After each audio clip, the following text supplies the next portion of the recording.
following is a presentation of Flow Sports. From Arlington, Texas, it's week 2 of the Amegy Bank College Baseball Series on Flow College. A stellar tripleheader of baseball all-stars with the Big 12 facing off against the SEC as the Arizona State Sun Devils take on 4th-ranked Mississippi State. A combined 17-1 start for these two teams, and they're just getting the party started. As coming up later today, top-ranked UCLA battles Tennessee, and the nightcap features more of the SEC with Texas A&M taking on Virginia Tech. Good afternoon and welcome to Globe Life Field alongside Ty Harrington. I'm Brain Freeman. Close your eyes for a second and you might think of Omaha, not in Arlington, because these 6 teams make for an incredible field here this weekend, all with heavy postseason aspirations. Well, yeah, look, you're going to look up in May and June, and you're going to see, if not all of these teams, a lot of them going to be posted up in postseason for sure. And no, I am not going to close my eyes. I'm going to get ready for this weekend. Let's start with Arizona State. The Sun Devils come in 8-1 for head coach Willie Bloomquist, and a lineup of theirs can beat you in a lot of different ways. Yeah, I mean, if you go there, then you look at their lineup with their offense. I mean, be able to run the bases, power, doubles. I mean, it is an explosive offense. Well, here is the lineup for the Sun Devils presented by Amegy Bank. We stop at the top of the lineup for Arizona State. And leading off is Landon Harrison, followed by P.J. Mutsaritas, and then New Contratas. DH spot hitting 4th today, Garrett Michelle, Dominic Longo, Dean Toigo, middle third of the order. For the Sun Devils, bottom third, Dominic Smaldino, Austin Rolig, and Bobby Briggs. The order today for Arizona State. The Sun Devils team coming off its first loss of the year, midweek defeat in walk-off fashion against the Oklahoma Sooners.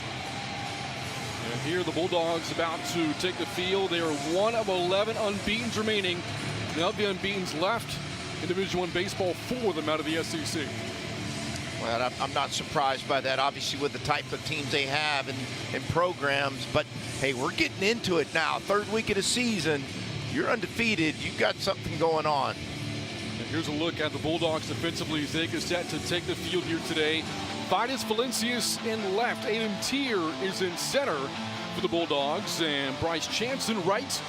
Left side of the infield defense, boy, 3rd. They don't get much better than Ace Reese in the hot corner for the Bulldogs. Ryder Woodson at short. Right side of the infield, Drew Wires and Blake Beavis. And the catcher is Sean James. And this defense backs up a stellar starter, the right-hander from Hollywood, Florida, Ryan McPherson. 6'3", 205 pounds, and coming into the season, named as one of the top 40 starting pitchers in the country. Yeah, but a reliever a year ago, now moved into a starting role, but a guy that's got, look, it's going to be electric. It's going to fit right into the SEC, mind you, 95 to 98.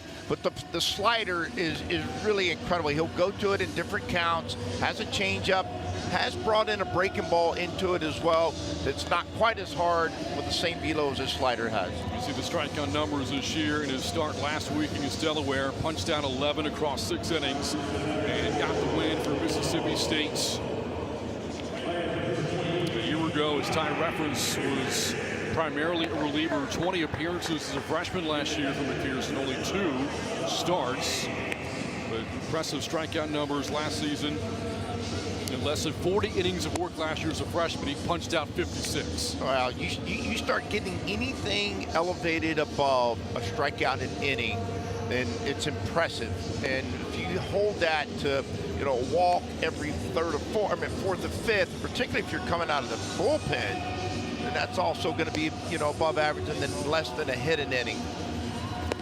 By the way, the Bulldogs playing outside of Starkville for the first time all year, but you look on the first base side of Globe Life Field where the Bulldogs dugout is, and Stark Vegas has kind of turned out here a bit.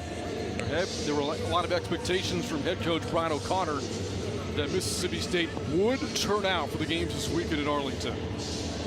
They would turn out. They have turned out, and they will as the days go on and the games go on. I think more and more will start to evolve here too. They talked about having buses coming from Mississippi.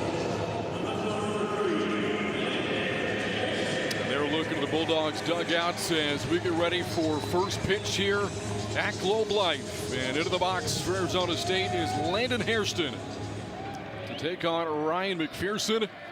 The first of a triple header, all 3 games featuring the SEC. And we are underway. Fastball at 96 from McPherson starts today against Arizona State.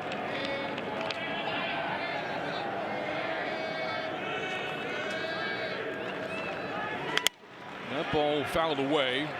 And the counting is here, the ball and a strike.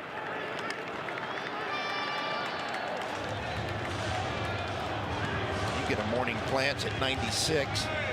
Wake up out of bed in college baseball nowadays, go play in an incredible tournament. First pitch you see, I mean, it is right at you with some juice behind it. Harrison able to check his swing. All-American hitter a year ago. Freshman All-American. Hairston takes a strike to even the count at 2-2. Comes into the game on a 3-game hitting streak. Homer twice in the win over Oklahoma back on Tuesday. Swing and a miss. Got out of the hands and strikes him out to start the afternoon. Yeah, I looked up on the board and it said it was a sinker, but to me this ball comes out and reacts like a changeup, and it is. I saw his hand. He had a full hand of baseball when he came out of that. That's why you saw that left to right rotation and a little bit broken. I mean, he does a great job of attacking it and getting Harrison to start his swing. I'm unable to hold up from it or make contact with it. I'm sorry.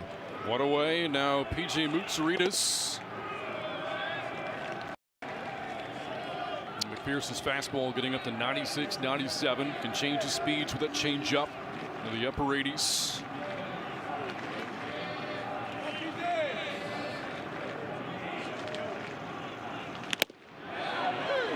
Fastball paints the outer half for a strike. It's 1-1. That's a great look. This is a 4-seam fastball, is what we're seeing on the board, but the last piece of it, when it gets into the dirt batting area, it just starts to go left to right. In the air towards the gap in right center field, and it is tracked down by Bryce Chance, not on his horse, and makes a catch on the warning track for a long second out. He does a great job of getting on his horse, as you just mentioned. His first couple steps, he explodes out of his spikes. He's got a long ways to go. But this is on a new ballpark. The dimensions on this park, there's a lot of different curves to it. He starts to run towards that Honda sign of there, and you can see right there, it opens up and gives him a chance to outrun that baseball and catch it. Nobody on, 2 down for new Contreras.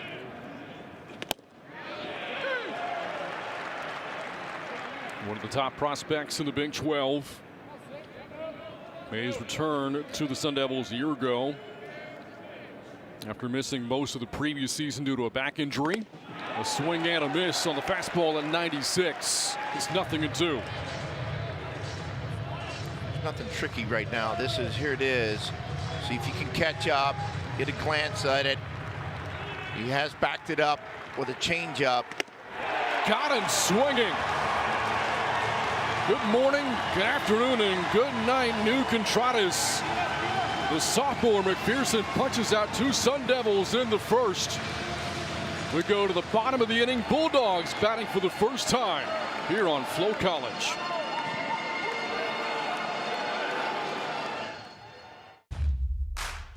The Whataburger Monterey Melt is back? You've got some nerve showing up here again, looking all delicious with your fresh all-beef patties, melty cheeses, grilled peppers and onions, and jalapeno ranch. When I want you, you're nowhere to be found. And now you're back? Aw, get in here. We just missed you, that's all. The Whataburger Monterey Melt is back and harder to resist than ever. Download the app. What a burger! Bowman Engineering and Consulting and their dedicated Amegy business banker worked together to put the us in business banking, which included the occasional lunch meeting. Now it's your turn with your own dedicated Amegy business banker with banking experience in your industry, because you're more than a customer, we're more than a bank, and together we'll help put your business on solid financial footing. With comprehensive financing options, earned interest on your accounts, and yes, planning sessions whenever you need them. Here, we collaborate. Here, you grow. At Globe Life, we have policies for almost everybody. Welders? Yes. Farmers? Yes. Rodeo clowns? No, we don't cover rodeo clowns. Construction workers? Yes. Electricians? Yes. Are you sure? Not rodeo clowns. Factory workers? Yes. Chefs? Yes. Birthday clowns? Yes. Ah, come on! Globe Life Insurance. Affordable coverage for almost everyone. Well, look at the Bulldogs lineup presented by Amegy Bank. And this lineup is hitting .356 collectively, 9th highest team batting average in the country. Wires, Reese, Sullivan, top third of the order for the Bulldogs, followed by Valencias, James, and Beavis. And bottom third for Mississippi State, Woodson, Teal, and Chance, for a team that can get very offensive. And facing the lineup today is Cole Carlone, one of the most deceptive sliders in the country. Left-hander stands at 6'5", hometown product from Tempe. All-American honors a year ago. Carlone on the mound. First pitch is drilled to left and into the glove of Hairston. One pitch and one out.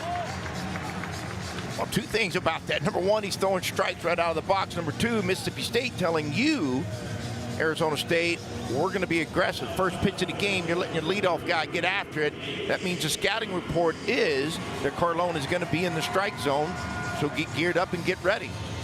Here's a look at one of the top players in college baseball, Ace Reese.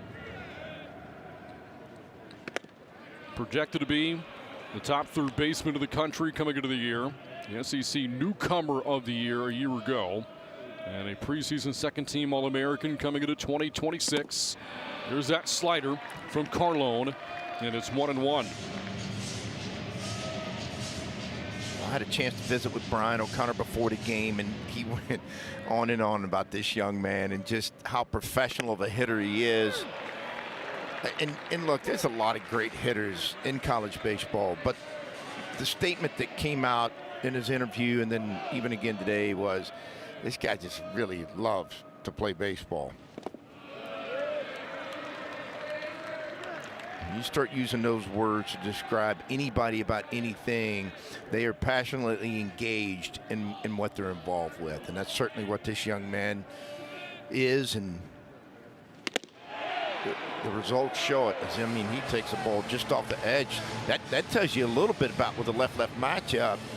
That starts to tell you as a hitter, his strike zone recognition. Full count, swing and a miss. First strikeout for Carlone and two down for the Bulldogs here in the first. Here's the Sun Devils defensively. Hairston, Longo, Toigo, the outfield D for Arizona State. Left side of the infield, Rolig and Moutsaritas. On the right side, Contreras and Smaldino, and the catcher, Brody Briggs, will have his hands full behind the plate, with Carlone throwing a bevy of sliders as Noah Sullivan comes up now for the Bulldogs, and ahead of the count early, 1-0 strikes. Well, you talked about it when he first got out on the mound, just how good and intense that slider is. Here's a crazy stat for you. I know it's only 2 starts into the year for Carlone. He has yet to give up a hit on his slider this year. Well, I can see partly why after watching just 2 of them. And his ability, Ty, to counter that with that fastball in the hot upper 90s really has hitters on their heels. Yeah, it's going to put a lot of hitters in bad counts if he continues, which he does. He attacks you. I mean, when you watch guys like this historically, and again, this is just the first inning, the third hitter we've even seen, but his stats will tell you and his past will tell you he's coming after you. And when a guy with that kind of stuff is aggressive and can execute in the zone, he can make it really tough on hitters.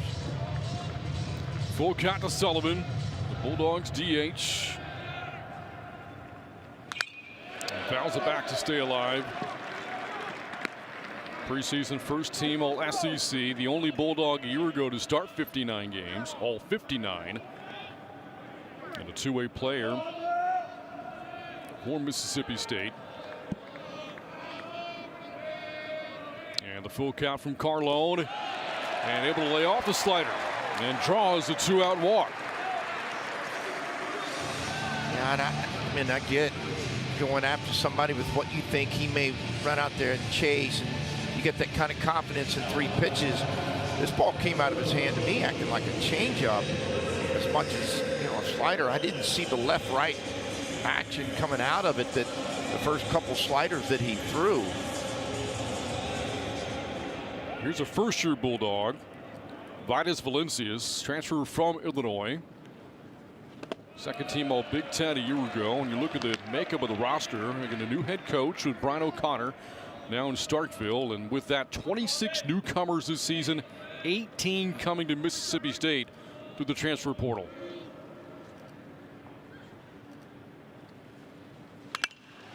Well, there was a day and time in college baseball when if you took a job over, you just knew you were going to get beat up the first year. You didn't have the portal, right? You didn't have that one. Well, way back in the day, in the 90s and early 2000s, you had one-time transfer. But after that, you didn't. Guys had to sit out. So the portal has made it convenient. I don't use the word convenient, but it is efficient. And for a guy taking over a new job and going to a new position, one, you've got the players that were on your team. 2, you've got the ability of, a 2-week period, and your coaching staff, if it's good and work hard, they know what the portal looks like, who's in there. And then you got to be in a program that can attract them, like Mississippi State. Runner goes, throw on down to second, and it is not in time, boy. Our second base umpire, Greg Harmon, was about to pump that fist, pulled it back, and called him safe. Well, he called him safe. The ball got away.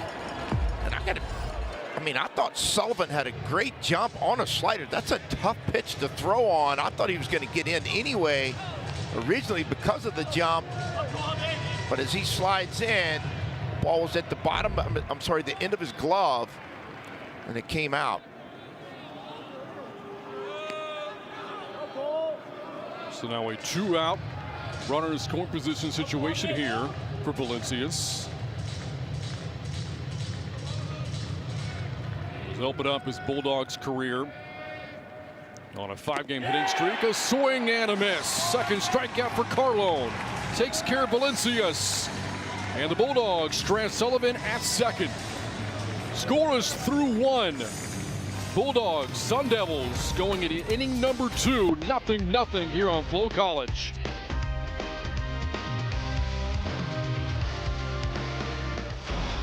The appetite for destruction returns. Guns N' Roses. World Tour 2026. One night. Globe Life Field, September 9th.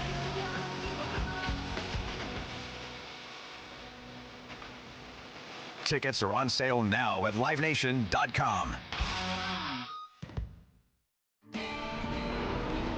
We've seen touchdowns, and we've seen home runs, but Arlington has never seen speed like this. A stampede of drivers who fear nothing and no one. Crowds that match the volume of 700 horsepower. A spectacle built between 2 of the most iconic stadiums on earth. How cool. This ain't our first rodeo, but it might be our fastest. At Shriners Children's, we're home to the world's leading pediatric orthopedic care. Because so many life-changing advancements start here. We provide access to the best doctors and never allow your ability to pay for services to compromise the care your child needs. We're the first place to turn for the most common or complex orthopedic conditions. Home to possibility and empowering kids to achieve the extraordinary. Shriners Children's, the most amazing care anywhere. This is game 1 of a triple-header to start the weekend. Coming up later today, top-ranked UCLA taking on number 20 Tennessee. In the nightcap, Virginia Tech. The Hokies out to a very good start, taking on number 23 Texas A&M. And again, there are 11 unbeatens left in the country. The Bulldogs are one of them. And of the unbeatens remaining, 4 of them call the SEC home. Mississippi State, their rivals Ole Miss, Texas A&M, who we'll see later tonight, and Texas. A ground ball Easily handled by Beavis, who tosses to McPherson to take care of Michelle. 1 pitch and 1 down to the second. I think Michelle went up there thinking he was going to get a first pitch 96-mile-an-hour heater and gear up for it. That ball acted again like something like a changeup or a two-seam sinker. It got him out front, got him to roll over the top of it. 4 up, 4 down for McPherson as Dominic Longo comes up for Arizona State. First-year transfer from Utah Valley. He was second-team All-WAC as Wolverine. First pitch he attacks and pops it up. Left side of the infield. Woodson calling off his teammates, and this has been a deficient inning so far for Ryan McPherson. Well, the thing about being aggressive is, particularly early in a game, if you're going to get after a pitcher and go at him on the first swing and you get a first pitch out and then his first pitch out on the second guy, if he pitches true to form, Brant, you're creating length for him into the game. So, I mean, now if I'm the hitter coming up, I know for sure I've got to be thinking I got to take a pitch right here, at least one, to try to get some more pitches out of him. And Toigo takes a strike. Dean Toigo also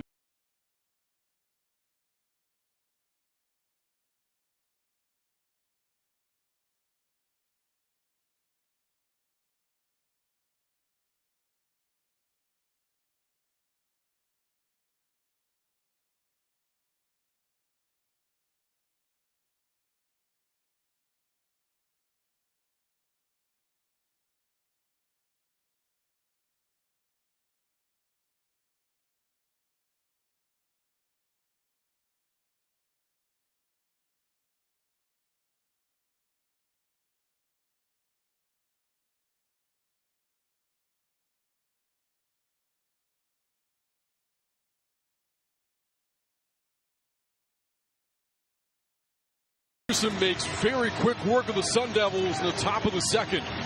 He's gone 6 up, 6 down, 3 Ks along the way. Heading into the bottom of the second from Globe Life. Bulldogs, Sun Devils, scoreless in Arlington. Every shot starts with belief. Something extraordinary can happen. Shriners Children's provides hope, healing, and the chance to dream big. They never allow the ability to pay to compromise the care children receive. Shriners Children's empowers the extraordinary, and you can too. Join me in supporting this life-changing cause and help provide the most amazing care anywhere.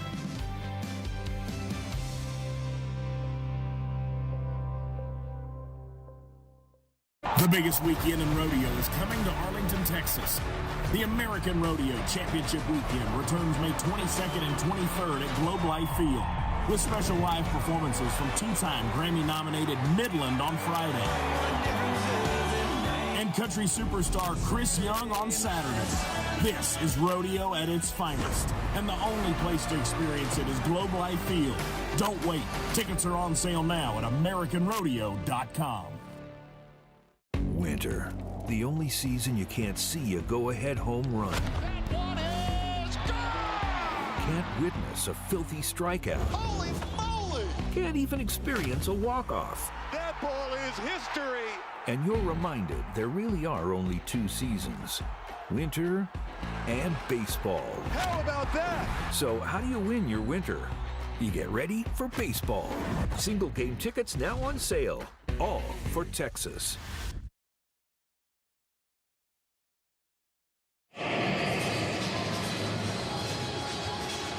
And welcome back to Arlington. No scores. We go to the bottom of the second. Brant Freeman alongside Ty Harrington. And we are now joined by Sun Devils head coach Willie Bloomquist in his 5th year as Sun Devils head coach. And Coach, it's always an honor for someone to return to their program and serve in the role that you are. What does it mean for you as a former player and student at Arizona State to be the head coach of this program now? Well, it's you just said it. It's an honor. It's a storied program, one that I'm honored to be a part of, not only as a player, but now to be able to come back for my second tour and be the head coach. It's just it's a special place to be, a special program to be a part of, and it's a privilege to wear this uniform. Coach, I got to ask you, guys are off to a great offensive start on the year, 8-1 with a record, but it some pretty gaudy stats early, and then you made us trip into Norman, Oklahoma, too, on a Tuesday-Wednesday venture. So tell us about your team offensively so far. Well, if we don't swing at first pitch breaking ball and hit a weak grounder to first, it helps. But, you know, we got a capable lineup as long as we stick to our approach and stick to our plan. You know, this is college coaching. It's always a grind to continue to get these guys on track and really stick to our plan of attack. And again, you know, I say it facetiously, but I'm serious. We can't swing at a first pitch breaking ball right there below the zone and hit a weak ground ball to first. That's not what our approach is. Hey, Coach, got to ask you about Cole Carlone, your starting pitcher here. His breaking ball has been unbelievable. Just how hard does he work in the offseason on his stuff? Well, he's an incredible kid and just he's nonstop working. He's in the weight room. He's trying to always improve his craft and what he's able to do. Obviously was a phenomenal back end piece last year, wanted to be a starter this year. And I said, okay, well, you're going to have to stretch out and get endurance built up and be able to throw different pitches for strikes, and he's done nothing but that. So he's done a phenomenal job. Good stuff, Coach. Thanks so much, and best of luck the rest of the game. All right, guys. Thanks for having me. Sun Devils head coach Willie Bloomquist joining us here on Flo College. Carlone, his second inning of work on the mound, has struck out 3 so far. 1 and 2 to Beavers, and struck him out. Back-to-back strikeouts here in the second, and quickly 2 down. There's a good look on this pitch. If we get a chance to see it again, this is the intensity of this slider. I mean, the velocity itself is going to be 86 to 88, but the absolute bottom just falls out of this. This pitch is in the hitting area for a hitter to start his barrel. And then, I mean, it just absolutely falls to the ground. I'm not falls to the ground, rushes to the ground. Ryder Woodson with the plate now for Mississippi State. First-year transfer from NC State. So navigating from the ACC to the SEC.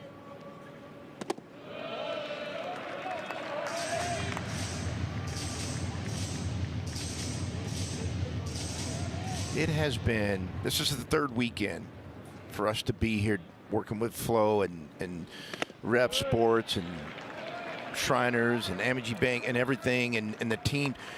It just seems like opening day, 94 to 98, 94 98, 94. I mean, it's unbelievable. Now, the quality of arms has been something to behold over these first 2+ weekends. And that said, though, you go back to opening weekend and it got very offensive here. 22 home runs were hit opening weekend here in Arlington. I didn't look it up, and I meant to. Just how many singles were hit that opening weekend, and I bet it rivals. I'm actually going to try to see if I can look it up, but I was overwhelmed by the number of homers. A swing and a miss as Carlone strikes out the side. 6 outs in the game for Carlone, 5 of them strikeouts, all swinging. We head to the 3rd, all pitching in Arlington today.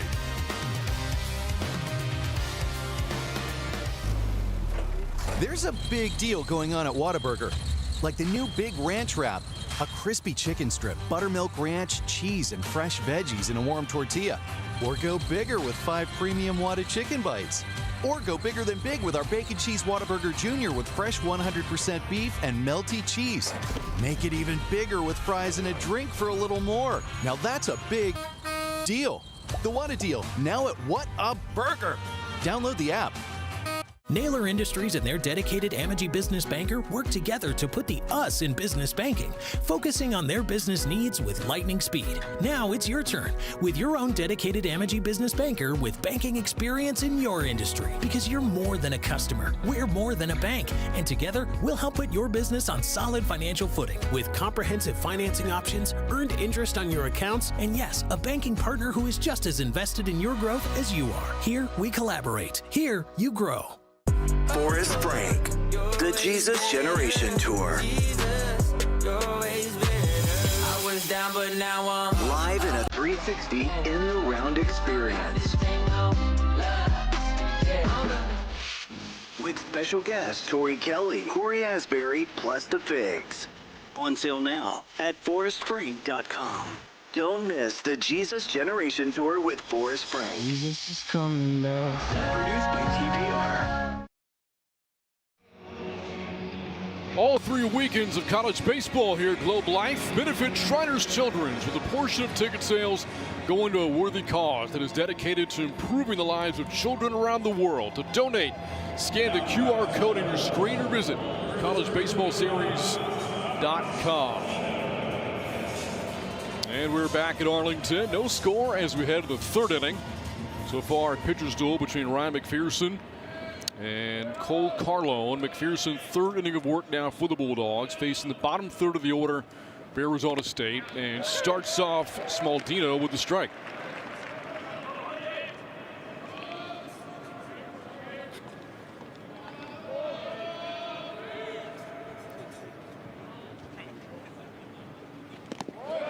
Big miss there. Evens the count at 1-1 to Dominic Smaldino, junior from Ladera Ranch, California. First-year transfer from Cal. Led that Golden Bears program a year ago and runs driven in.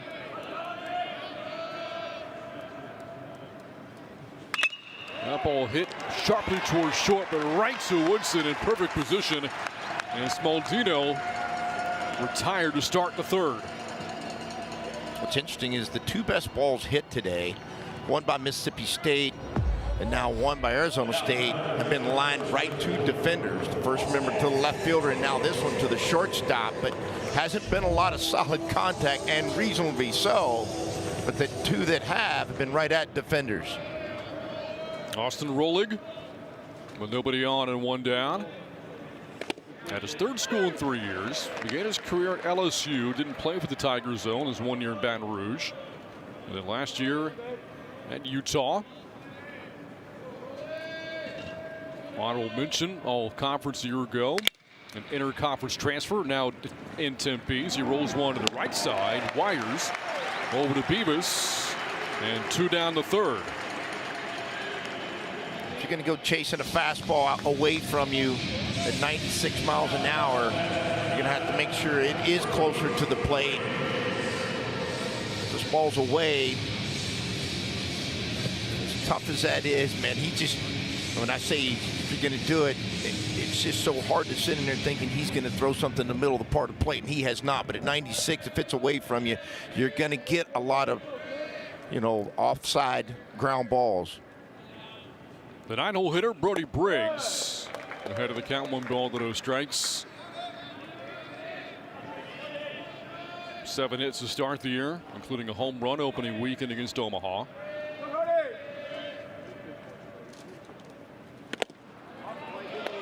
Now 2-0. Maybe one of only 2 hitters he's been in a 2-ball count so far. The Sun Devils being aggressive, particularly last half inning. The ball is popped up, headed towards the foul line and left, and the catch is made with little room to spare by Vitus Valencias. Ryan McPherson, 9 up, 9 down. We go to the bottom of the 3rd. We'll talk to his head coach, Brian O'Connor, after this on Flow College.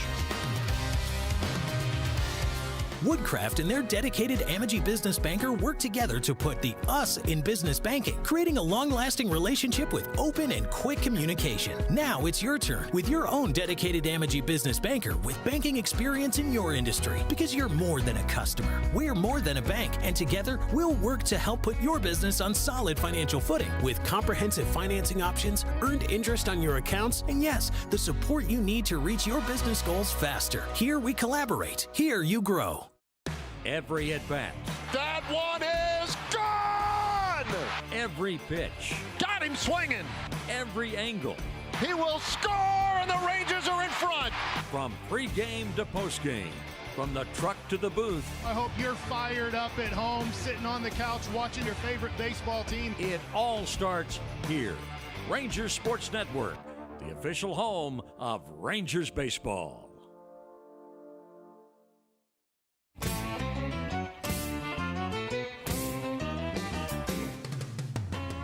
The Rangers foundation is really proud to support our community where they need us and when they need us. Crowds are bigger each year, and we're able to bring our donors in, and with the silent and live auction, we've raised almost $9 million to give back to our community. Every year I come and support our organization. That's what we do best, helping the community.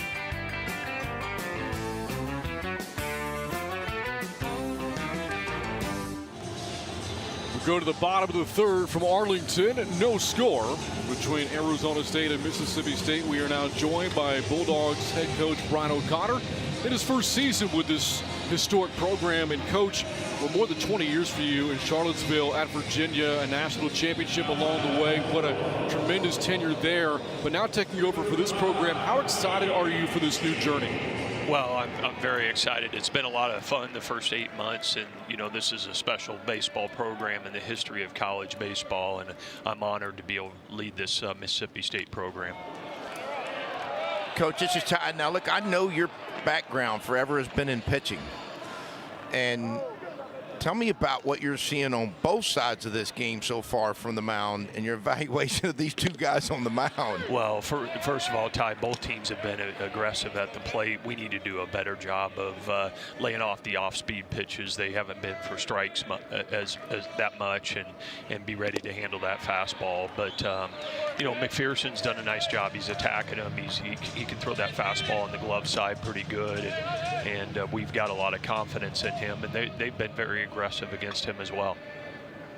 Coach, you mentioned to us that fans will be coming in busloads from Starkville to Arlington. You didn't lie. You look behind you, your dugout, big turnout. Just how passionate is the fan base in Mississippi State? Well, it's like no other, candidly. You know, when you have opening day and there's over 13,000 in Duty Noble Field, it's a special place. It's the best atmosphere in college baseball, and the people in Starkville and that follow Mississippi State baseball, they just have so much pride. And you know, that was built by Coach Polk, certainly, and you know, we're just going to do our job to continue this great baseball legacy.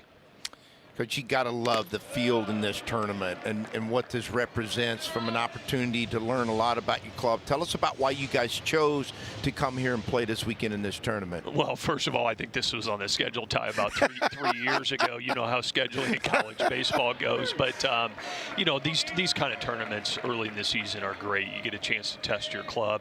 You know, so many of us play a lot of games at home early on before you start your conference, and certainly the SEC, you're challenged every night in this league, and you know, this prepares you for that. You're going to face these kind of arms in the league, these kind of lineups, and it gets your team prepared for what's in front of you. Coach, thank you so much, and best of luck the rest of the game. Thank you. Thanks, Ben. Bulldogs head coach Brian O'Connor joining us here in the third, and Carlone has gotten Teal a chance to retire with a couple of fly balls in the inning, and back at the top of the order now to Drew Wires. Between the two teams, only one base runner so far, and that was a two-out walk given up to Noah Sullivan by Carlone in the first.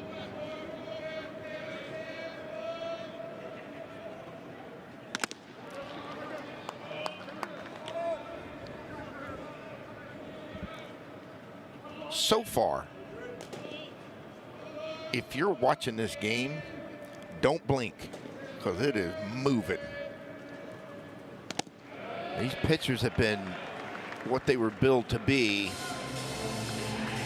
Command, stuff. Well, let me back up, say for stuff, meaning, you know, their pitches, and then their command or pitchability. And so far, both being able to repeat off of misses. If they did miss, they're able to repeat and come back with a strike, and oftentimes has been the same pitch that they've been able to come back to. 2-1 to Wires. First year transfer from Bryant's. In fact, you look at Wires' career, first 3 seasons at low to mid-major programs. Stetson, his freshman campaign. Manhattan as a sophomore. Bryant is a junior. And now playing for Mississippi State. Hitting at the top of the order as he fouls back to fastball to fill the count. He's not the first, and he won't be the last. I mean, that's just a lot of different paths for guys who have aspiration and dreams of playing here, wearing that uniform. Mississippi State or some of all these teams that are here. That's a path a lot are trying to take. Frozen with a breaking ball right down the middle.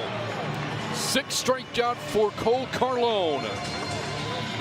And his second straight 1-2-3 inning. These two pitchers today, one word: dealing.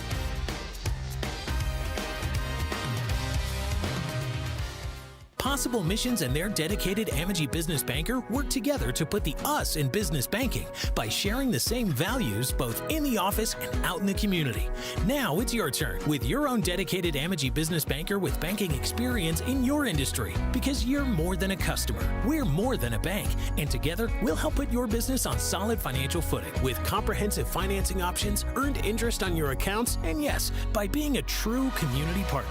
Here we collaborate. Here you grow. There's a big deal going on at Whataburger, like the new Big Ranch Wrap, a crispy chicken strip, buttermilk ranch, cheese, and fresh veggies in a warm tortilla. Or go bigger with 5 premium Whata chicken bites. Or go bigger than big with our Bacon Cheese Whataburger Jr. with fresh 100% beef and melty cheese. Make it even bigger with fries and a drink for a little more. Now that's a big deal. The Whata deal, now at Whataburger. Download the app. Every shot starts with belief. Something extraordinary can happen. Shriners Children's provides hope, healing, and the chance to dream big. They never allow the ability to pay to compromise the care children receive. Shriners Children's empowers the extraordinary, and you can too. Join me in supporting this life-changing cause and help provide the most amazing care anywhere.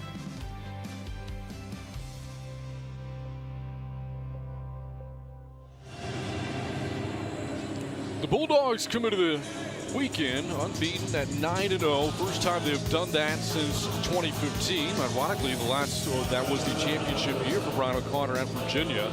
Sweeps of Hofstra and Delaware the first 2 weekends of the year. And midweek victory over Austin Peay. And up against Arizona State today. Bulldogs will follow that with a game against Spot Tech tomorrow and close out the weekend against UCLA on Sundays. We start the 4th inning. And still no score here in Arlington. Saw Hairston trying to take that ball with him, and look, I don't blame him. I'd be trying everything I could. First baseman was playing deep behind the bag, and you're trying to create any kind of offense you can. And for both these guys, you'd like to just get them in a different position, meaning have them have a run around them, have something of change their momentum, their rhythm, whatever it may be. Put them in the stretch for the first time. I mean, there's anything you can to get on base to take them out of what they got going on right now, which is powerful stuff. Hairston, leadoff batter for the Sun Devils, struck out against McPherson back in the 1st inning.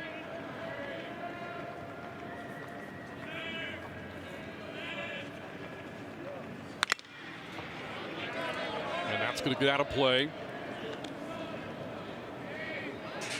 Hairston, a product from Queen Creek, Arizona. In his 2nd year now as a Sun Devil. Son of former Major Leaguer Scott Hairston, 11 years in the big leagues. On the ground to the right side. And handled by Beavis, 1 down to the 4th.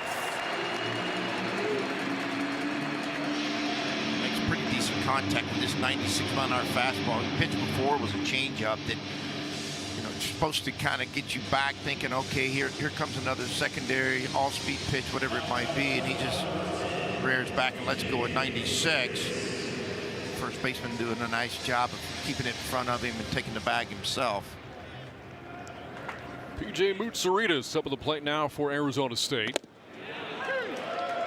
Good luck with his name at a spelling bee, by the way. I got it. I've been practicing all morning trying to get this right. But I'm going to tell you what, he just put out a breaker for only the 2nd time today, and he followed up with another one. It's been nothing but heaters and changeups, and now you're going through the lineup the 2nd time, and he's going to show him a different weapon that you may not have seen yet.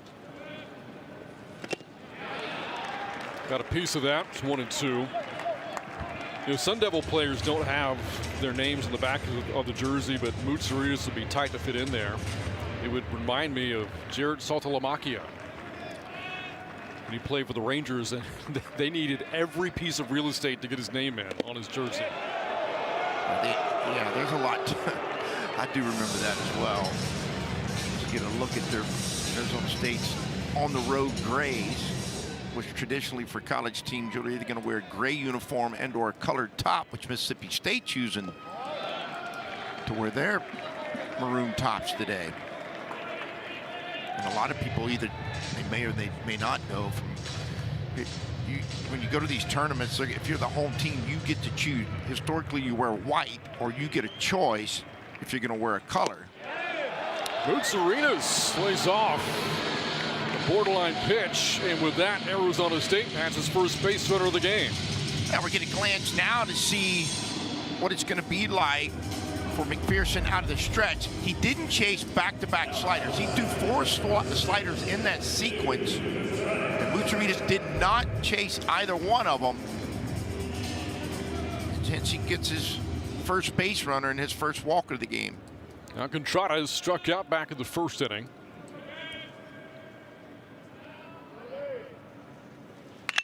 On the ground to third, play to second for a 1 by Reese, and relay on to first from Wires to Beavis, and around the horn go the Bulldogs at a 5-4-3 double play. Well, he gives up a walk, shows you, hey, maybe I got a little chink in my armor, get to the stretch for the very first time. Throws a nice little fastball in here, gets a ground ball to the third baseman, clean in the glove, good enough feed, pivot, double play, out of the inning. Bowman Engineering and Consulting and their dedicated Amegy business banker worked together to put the us in business banking, which included the occasional lunch meeting. Now it's your turn with your own dedicated Amegy business banker with banking experience in your industry, because you're more than a customer, we're more than a bank, and together we'll help put your business on solid financial footing. With comprehensive financing options, earned interest on your accounts, and yes, planning sessions whenever you need them. Here we collaborate. Here you grow.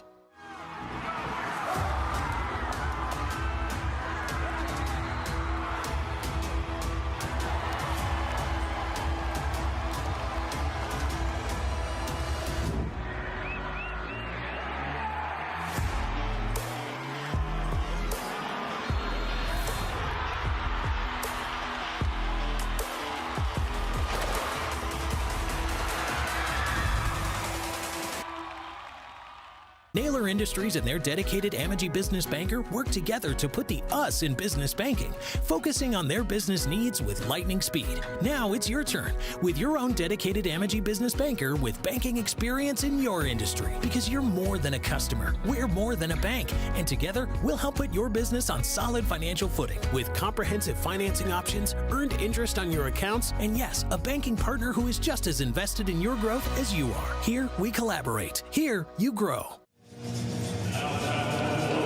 3 innings into the game, and Cole Cardilone has been as good as advertised time. That slider is working right now for him. It is working, and he's been able to throw it, obviously, in a lot of different counts to get a lot of strikeouts. But when you got a great slider, oh, and by the way, I got a great 96-mile-an-hour heater as well, it can make for a long day for hitters. Cardilone has faced 1 more than the minimum so far through 3 innings, with 6 strikeouts along the way, facing Ace Reese to start the 4th. And falls behind 2 balls and no strikes.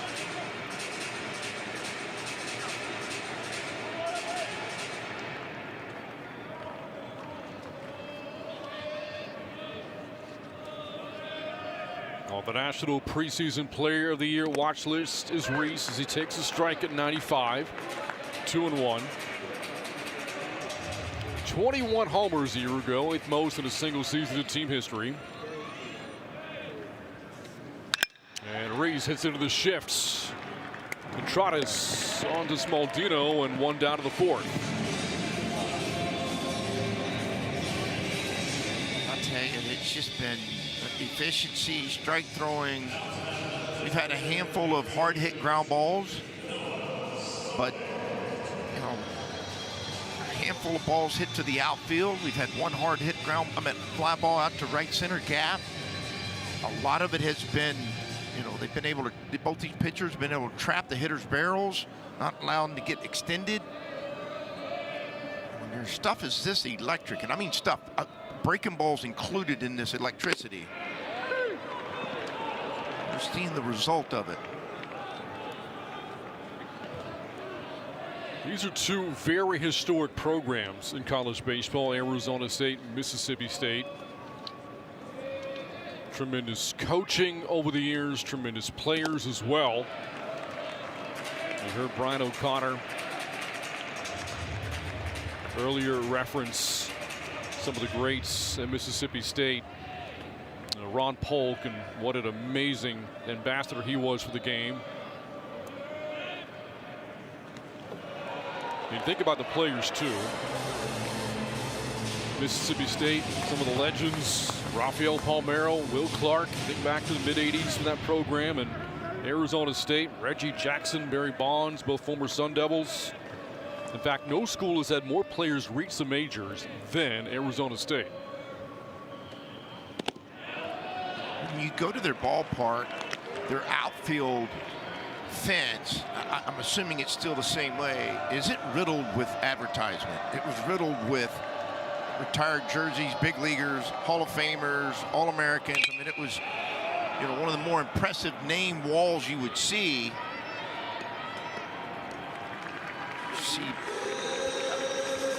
And the names, if you were a young baseball player, you'd go out there and see these, Fred Lynn, Reggie Jackson, you're just like, oh my gosh, right? And then you named off a handful of players that, you know, an opportunity. Greg Swindell's here with us this weekend, who was a teammate of mine.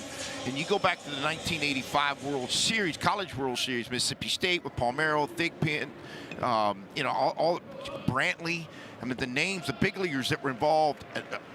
Overall, Arizona State was in that. Barry Bonds, Oda B. McDowell, Don Wakama. I mean, it just goes on and on in that 85 College World Series. And this weekend, we'll get a chance to bring a lot of those out. But both these teams were there that year in that World Series. And, I mean, I tell people all the time, it was riddled, absolutely riddled with big leaguers in that College World Series that year.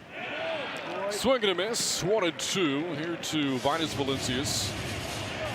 And again, a reference, Ron Polk, legendary Bulldogs head coach. Arizona State's had great coaching as well. Jim Brock, go back to what he did in Tempe.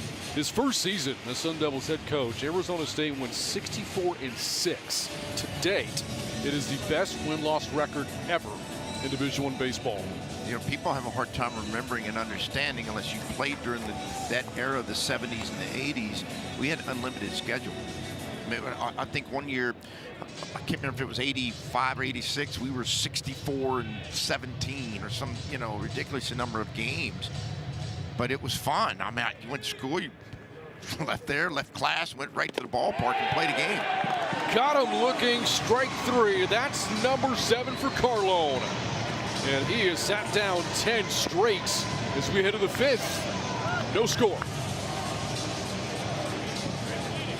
Woodcraft and their dedicated Amegy business banker work together to put the us in business banking, creating a long-lasting relationship with open and quick communication. Now it's your turn with your own dedicated Amegy business banker with banking experience in your industry, because you're more than a customer. We're more than a bank, and together we'll work to help put your business on solid financial footing with comprehensive financing options, earned interest on your accounts, and yes, the support you need to reach your business goals faster. Here we collaborate. Here you grow. Possible Missions and their dedicated Amegy business banker work together to put the us in business banking by sharing the same values both in the office and out in the community. Now it's your turn with your own dedicated Amegy business banker with banking experience in your industry, because you're more than a customer. We're more than a bank, and together we'll help put your business on solid financial footing with comprehensive financing options, earned interest on your accounts, and yes, by being a true community partner. Here we collaborate. Here you grow. Arizona State coming into the game, a record of 8-1. Dropping the first game on Wednesday against Oklahoma, getting walked off by the Sooners, but winning the first 8. That hasn't been done in Tempe since 2019. Very good offensively. Top 10 nationally in average hits and homers.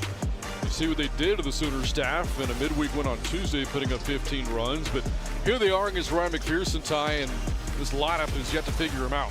Well, let me remind you of something, too. Opening weekend, OU was here.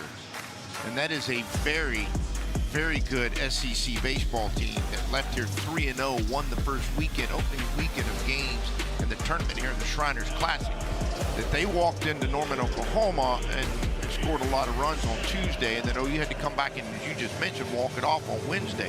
So that tells you quite a bit about not only Arizona State's team offensive lineup, but it also reflects so far about who is on, what that guy is on the mound right now, McPherson. Has faced the minimum so far. Garrett Michelle leading off the fifth here for the Sun Devils. On the ground, deep to the right side, but Wires was in position, playing a very small infield defensive shift. And Michelle grounds out to start the inning. Mississippi State using a lot more shift-type defense than maybe what we've seen so far from Arizona State. Doesn't mean they don't or won't, but that time you said a small shift, and that is correct. And he was over, Wires was over just enough that he was able to give a little bit of ground to the pull side to come up with the ball. Dominic Longo checks his swing. It is a ball and no strikes. Again on deck later today.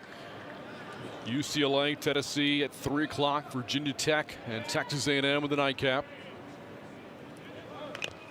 And Ty mentioned the Sooners won opening weekend the Shriners Children's College Showdown here at Globe Life.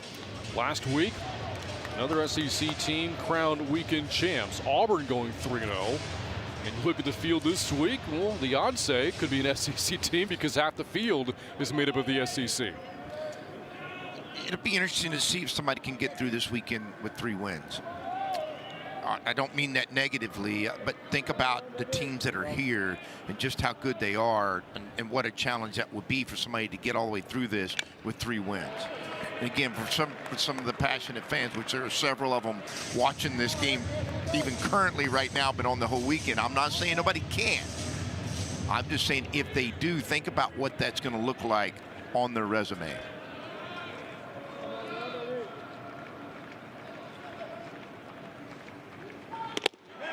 Got him looking, strike 3, 4th strikeout for McPherson. 2 down to the 5th inning as Longo will head back to the dugout. He threw a breaker, a slider, a pitch before on an outside line. Then he comes back with a fastball. Look at the left to right. That is a 4-seam fastball that is starting on the outer half of the plate, maybe even off the plate, and just comes roaring back to catch even the middle third of the plate. Just shows you how much intensity movement is on that 4-seam. Toigo batting down for the Sun Devils. I should say intense movement, not intensity movement. Intense movement. That's the first game, Ty. I expected that to happen. Oh, believe me, there'll be a lot more come out there saying something that's probably not right, but hopefully if you're a baseball person, you understood where I was going with it.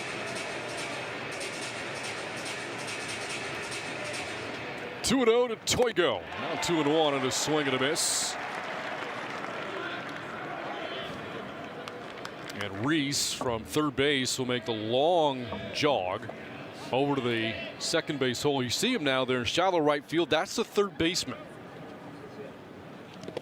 Well, I agree with that type of shift. What I would question every once in a while is when you see people take their shortstop and move him over to the second base side, and then they move their third baseman to where the shortstop is. Why take your shortstop out of position? Now you got 2 guys out of position. Just put 1 guy out of position, and Reese, your third baseman. That ball into right, and that's our first hit of the game. Right into the shifts. Toigo able to get it through all those infielders, and he's on with a 2-out single. Gets a 96-mile-an-hour elevated fastball. It just shows you, even at 96, with how good these college hitters can be. See that right up above, right at the letter area. He gets his barrel on time, gets his setup on time.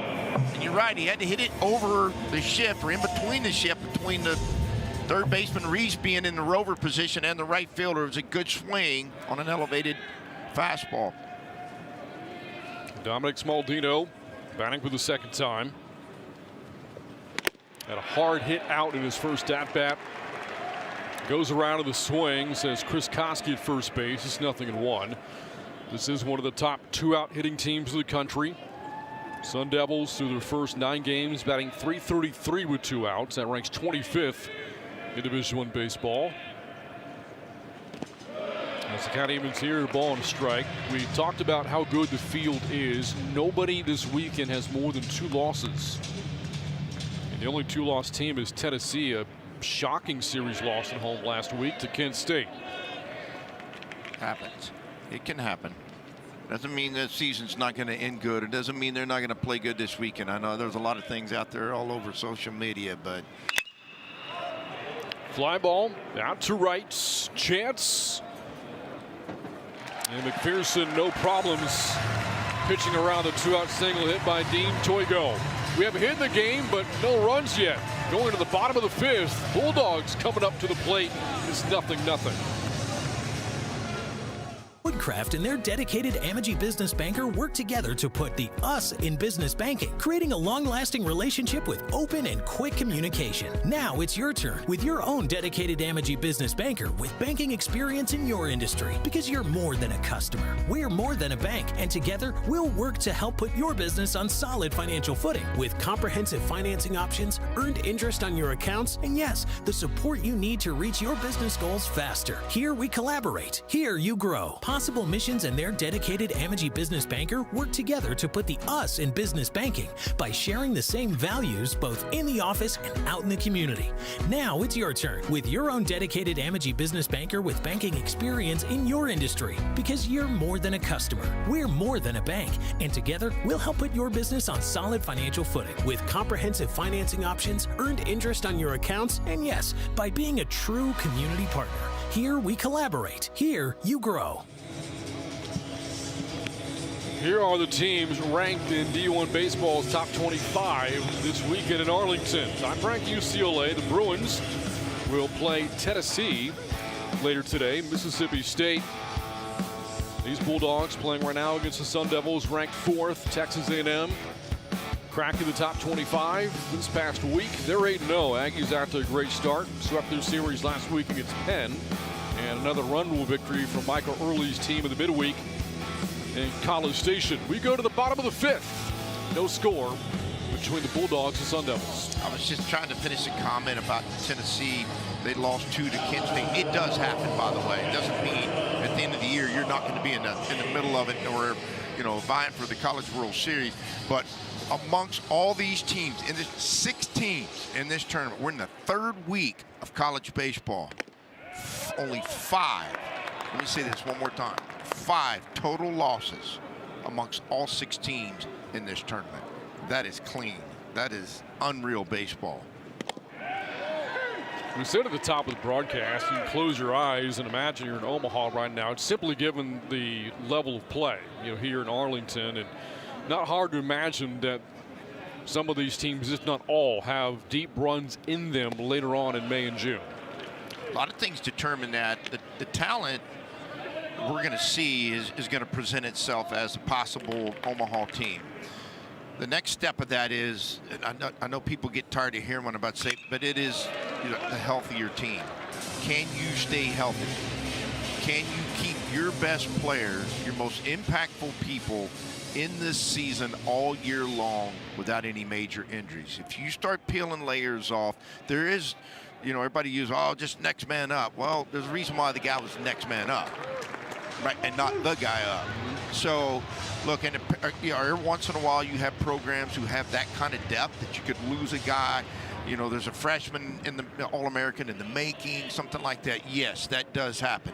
But to peel back 2 or 3 layers of these programs and expect them to play and contend for national championships all the time, that sometimes is hard. I'm not saying it can't be done, but it is challenging. That's why you'll hear coaches say nonstop, if we stay healthy, we got a chance to be really good. Pops up into rights. Toigo. 1 out here in the 5th.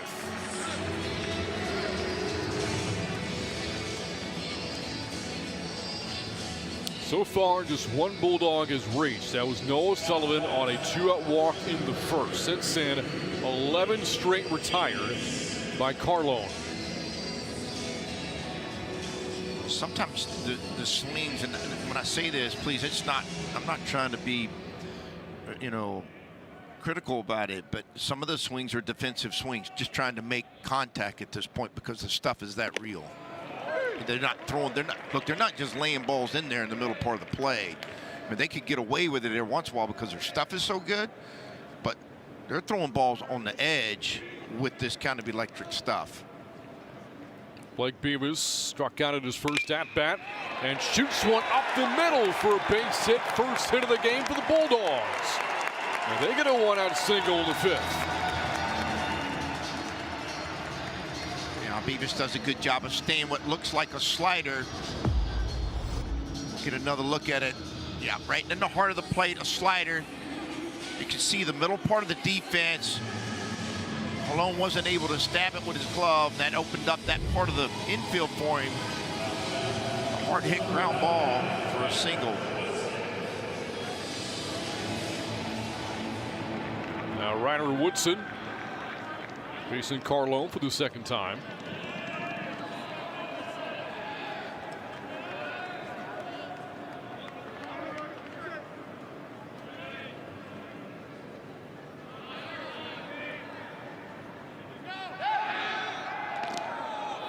Got an elite pickoff move, and so everybody, that wasn't his best move. That was let me just show this to you just a little bit.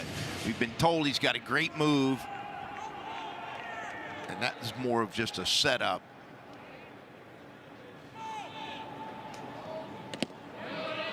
Off the plate, ball one here to Ryder Woodson. Another one of the transfers into the program, again from NC State. Dad, a well-accomplished baseball player himself. Pitched for the Mariners back in the early 90s. Later played overseas in Taiwan.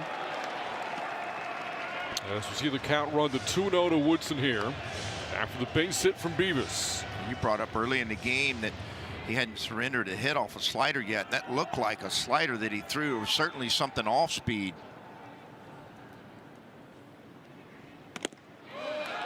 And going back to what we discussed 2 innings ago, with a runner on base, gets you into the stretch.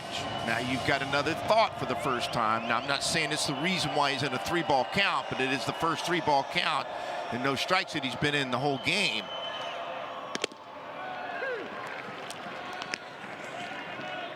I don't know that it would be in a 3-1 count because the stuff's been so good. But it wouldn't surprise me if there's some kind of action at some point. 3-1, 3-2. Also keep in mind the pickoff move. Swing and a miss. Strike 2. So we'll see now. In a 3-2 count, reason to start the runner. Stay out of double play. Open up some defensive positioning. Create a hole for your hitter on a ball on the ground. But we're going to get a good look. The runner at first base is only about 4 feet off first base. Runner stays as the pitch is fouled back by Woodson.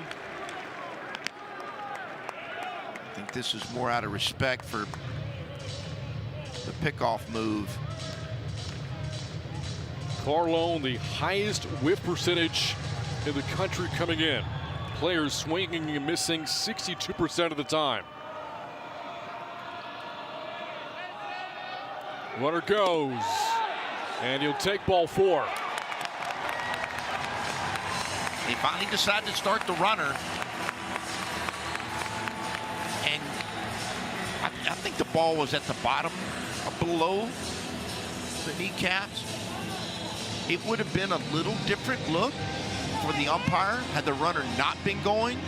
Because remember now, the catcher's got to come up and get in position to throw. That little glance of his body coming up, possibly, I'm not saying it did, possibly may have taken that from a strike to a ball. But I like the aggressiveness from Mississippi State, getting the runner going. That's a team visit there. Pitching coach Jeremy Accardo staying in the dugout. The to be the one to make mound visits. The pitching changes would come from Bloomquist. Of course, Carlone in no danger coming out of the game right now. His pitch count, if you're curious, it is up to 74. And in his first real trouble in the game as he faces Aiden Teal. Teal coming over with Brian O'Connor from Virginia to Mississippi State. Third team All-ACC last year for the Cavaliers. RBI chance here with the runner at seconds as the count evens to a ball and a strike.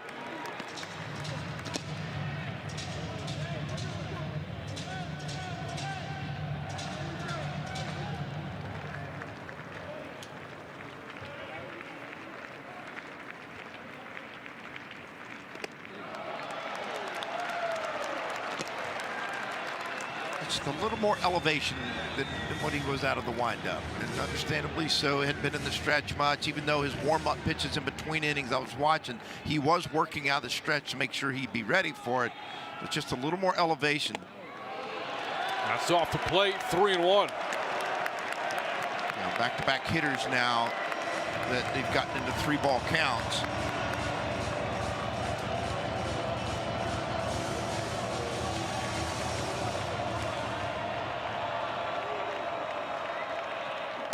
And the pitch hit in the air to left field. Hairston has the catch for the second out. Beavis back to second and Woodson back to first, and that'll bring up Bryce Chance at the bottom of the order. This at-bat and this pitch tells you a little bit more even about Carlone's stuff. You got an opportunity to let the barrel fly right here. Go hunt a fastball. He's got to get closer to the white part of the plate. And he still wasn't able to really gear it up. He got it out to the left field, yes, but he wasn't able to really get to the middle of that baseball extended to drive it. This talks about Carlone's stuff as much as anything out of that at-bat. Chance takes a strike on the other half.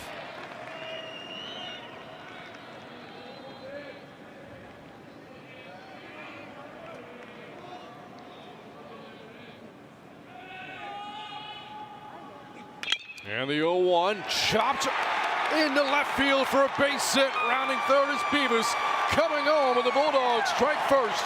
1-0 in a clutch 2-out base hit from Bryce Chance. Bryce Chance either catches a changeup or a slider, goes over the top of it, right? This is going to be a ground ball to the third baseman, but he hits it out in front of the plate, into the dirt, straight down. Look at it hit straight down, pull side, which means your barrel's flying through there, which creates a little momentum and force behind the baseball. Hence the big hop over to the third baseman. This was a great pitch by Carlone, and every once in a while, baseball does its thing. The ground ball bounces over to the third baseman's head. Carlone went to field his position from behind home plate in the event the throw was coming home and it would get away, and now they're stretching him out near the on-deck circle.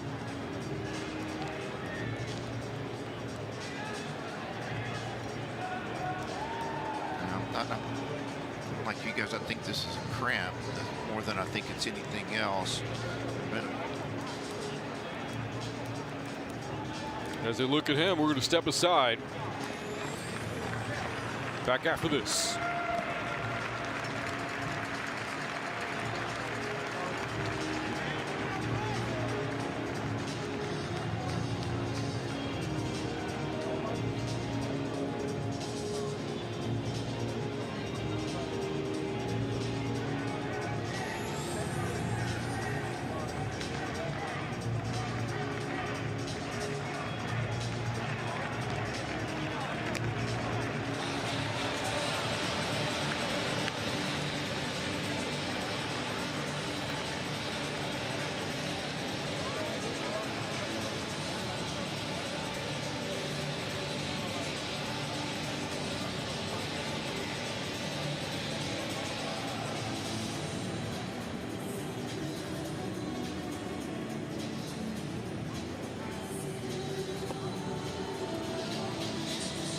Cole Carlone back on the mound trying to get loose again. Looked like he was cramping up there a bit, Ty. And Yeah, and I think he is cramped up, but I know you just do a couple warm-up pitches and he can still feel it. I don't know that he's going to go beyond this.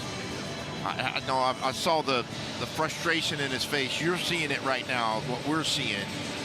And I think what they're going to do now, that you see the pitching coach on the walkie-talkie, that's notifying the pitchers out in the bullpen that we're going to make a change. Now, what this also means is that they'll get all the time they need in the bullpen to get their pitcher loose. There's no, hey, he only gets 6 pitches, 7 pitches, whatever it is. He'll be able to take his time, make sure that he's ready, because it's an injury timeout. It allows him to get completely ready. It's a tremendous performance. As you see Carlone walking off this field, that is a tremendous gutty performance by that young man this morning. So Carlone coming out of the game with the 5th inning. It looked like the Sun Devils are getting Josh Butler up and ready in the bullpen. And there's Butler. Big right-hander, 6'7", 230 from Phoenix. And as he finishes warming up, we will again step away from Arlington. Bulldogs on top and threatening for more with 2 outs here in the 5th.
Carlone out of the game. The Sun Devils starter looked dynamite through the first 4 innings. The Bulldogs able to get to him a bit here in the 5th. Couple of hits to the walk, and now a run scored. And then Carlone fielding his position on that last base hit from Bryce Chance. Came up a little bit, favoring that left leg, and now pulled from the game. Yeah, and it's unfortunate. I mean, obviously, we were seeing two really unreal college pitchers just get absolutely dirty on the mound with those hitters and what they were doing. It was almost unfair, but he goes back to back up and it looked like he cramped up. And now you got Josh Butler in the game. And when you read the stat line on this guy, you talk about 5 innings, 5 hits, only 2 strikeouts. It's a contact guy. So he's getting a 1.8 ERA. I mean, obviously that's impressive, but he's going to pitch to contact more so than what we just saw with Carlone trying to strike everybody out. Butler, one of the more dependable relievers for the Sun Devils last year. That ball's belted deep to right, and it is gone.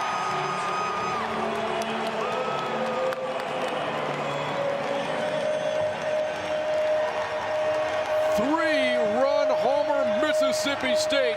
makes it 4-0 Bulldogs on a pinch hit home run for Mississippi State.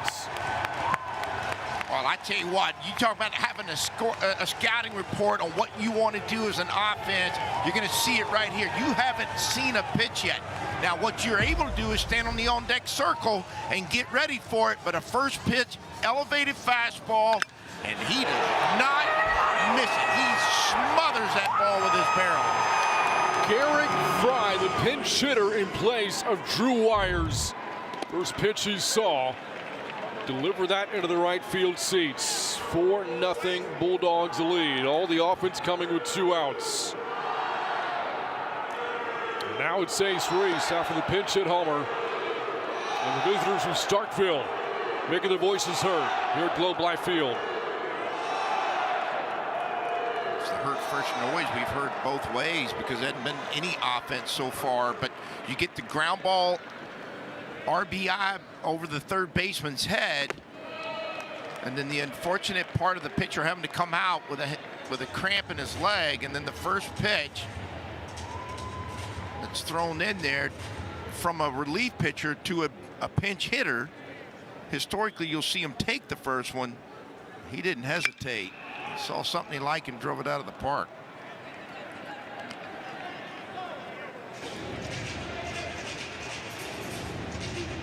That'll close the book on Carlone. 4 2/3, giving it 3 earned runs off just 2 hits. Strikes out 7 today for the Sun Devils. Again, this is a very good Bulldogs offensive team. 9th nationally in batting average coming in. Nation leaders in doubles hit, 14th in slugging.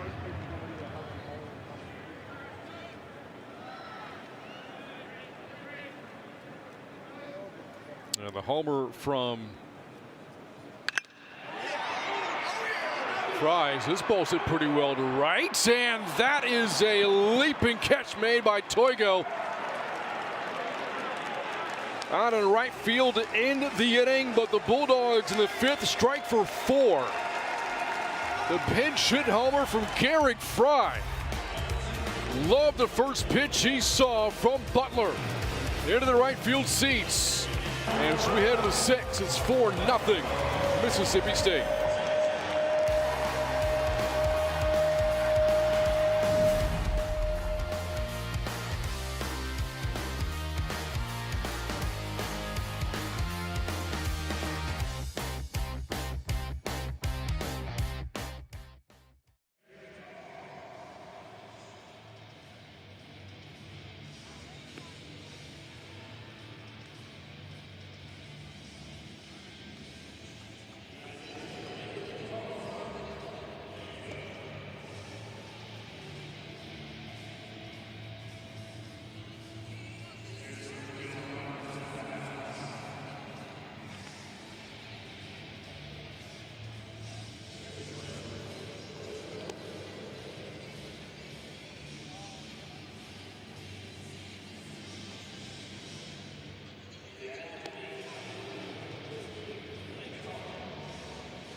You take a look at the last 6 national champions, all hailing for the SEC.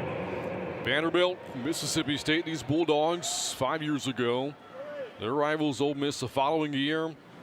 LSU has won twice over the past 3 seasons, sandwiched around the Tennessee national title in 2024. The last non-SEC team to win it, Oregon State, back in 2018.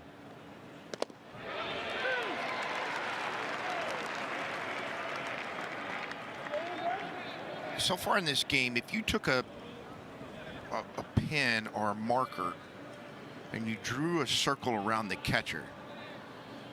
Just a complete circle. That ball's hit pretty well on the left side of the infield, off the glove of Ace Reese, and it bounces off the wall out in foul territory, and that allows Austin Rolig to head into second base with a leadoff double. Now this is a good piece of hitting, right? He gets a breaker that stays middle in, a front door breaker, and he pulls it down the line. This ball is hit really well. See that breaker staying in and elevated, allows him to get that barrel moving forward. It was going to be a really tough play on Reese to be able to make that backhand play, and in return, Rolig ends up at second base. But what I was about to say, you could draw a circle around the catcher, and all their misses are still inside that circle. They're not ginormous big misses by both these pitchers today.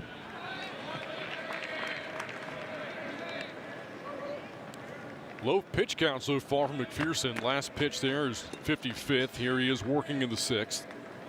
The double given up moments ago. Just a second hit. He surrendered. About to face the top of the order, though. A third time through that awaits on deck as he misses here on the breaking ball. 1-1 strike to Bobby Briggs. Well, they went through the second with only throwing 4, I think, right? I mean, you heard Coach Bloomquist, refer to it too. That's not their plan, and it's not. They were trying to be aggressive and maybe got a little over-aggressive. Saw Garrett Fry at the pinch hit homer for the Bulldogs in the bottom of the 5th inning. He remains the game at second, taking the place of Drew Myers.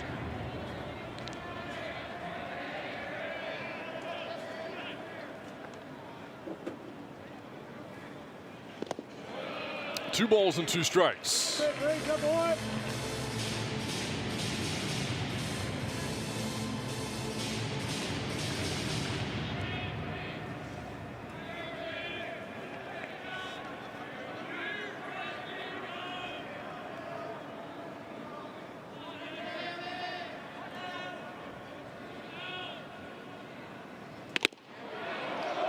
Fastball that misses, 3-2. This is the first at-bat of the game for the Sun Devils with a runner in scoring position.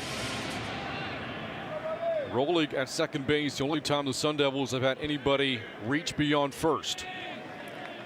I think it's only the second or third 3-ball count they've been able to get into. Intrigued of what he was going to end up throwing to the 9-hole hitter Briggs, a left-handed hitter, and a 3-2 count with a runner on second base.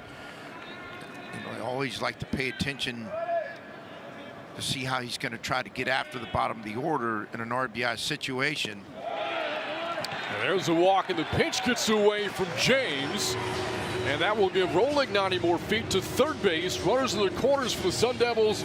Nobody out. The top of the order coming up. This ball acted like a pulled changeup, and what I mean by that, he pulls it over to the left-handed hitter's side of the box, gets away from the catcher James. And we get another look at this. He just pulls it back over. He does a pitch he's historically going to catch, 99% of the time, but it does, as you mentioned, allowed the runner at second now to get it 90 feet away in the scoring position. Harrison now at the plate for the Sun Devils. 0 for 2 with the strikeout so far today.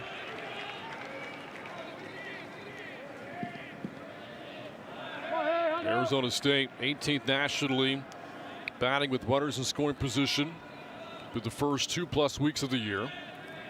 Average of 375. Swing and a miss on the off speed is 1-1. It's that changeup that was so good early in the game that he's been so effective on left-handed hitters today. When they feel like they're going to get a fastball, he drops that. I mean, it's almost, he wraps all 4 fingers around that changeup. It's got tremendous action coming out of his hand. On the ground to the bag at first for 1. Now a rundown between the bases allows a run to score. The second out is recorded as Briggs is tagged out. Sun Devils on the board, but a double play, and there's 2 down. Yeah, this is a perfect pitch. He goes back-to-back changeup, induces a ground ball to the first baseman.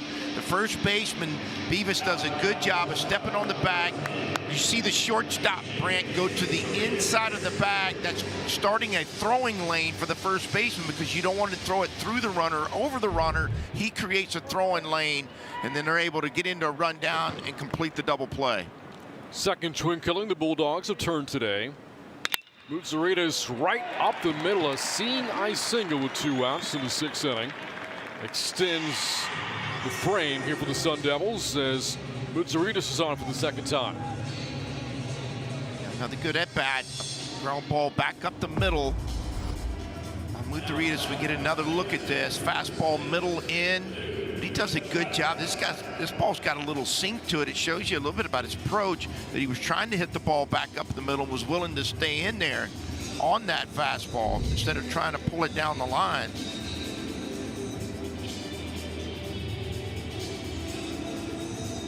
One of the hitting philosophies for a lot of coaches, when you face velo and you face really good stuff, don't try to pull it. Stay in the middle. Reason for it is it brings the whole field into play, but it shortens your swing down. And you've seen Arizona State this time come back. They've hit a couple balls back up, but they did pull the hanging slider down the third baseline that got past Reese. You're starting to see them stay in there just a little bit longer on their approaches.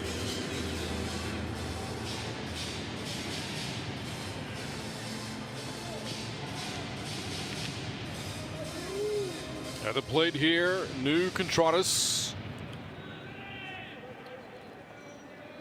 Runner first and 2 outs. A run in the inning here for Arizona State. This after the Bulldogs put up 4 in the 5th.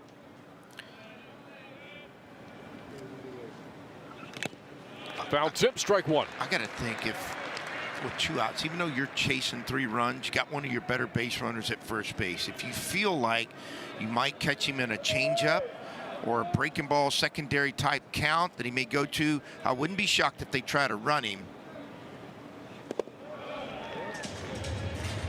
I mean, look, you got to keep running your offense. You're not getting many chances at this guy. So far, obviously. So if you get an opportunity, and you want to guess with 2 outs to try to get into scoring position.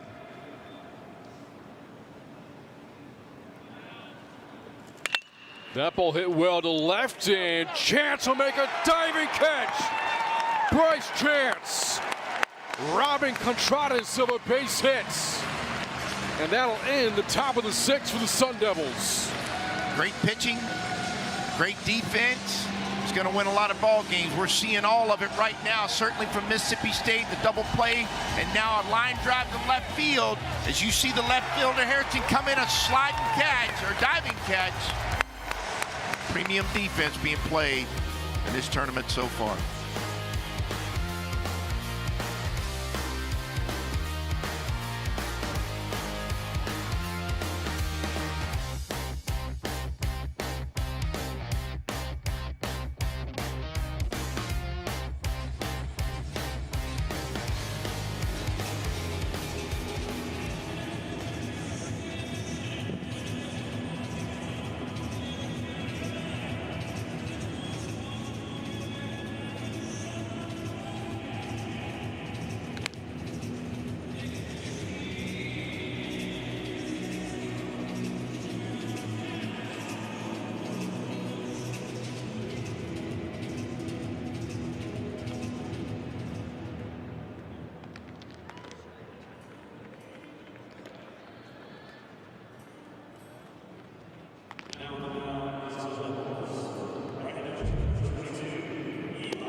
Four to 1, Bulldogs on top as we head to the bottom of the 6th inning. Sun Devils did get a run at the top of the 6th, but that's it.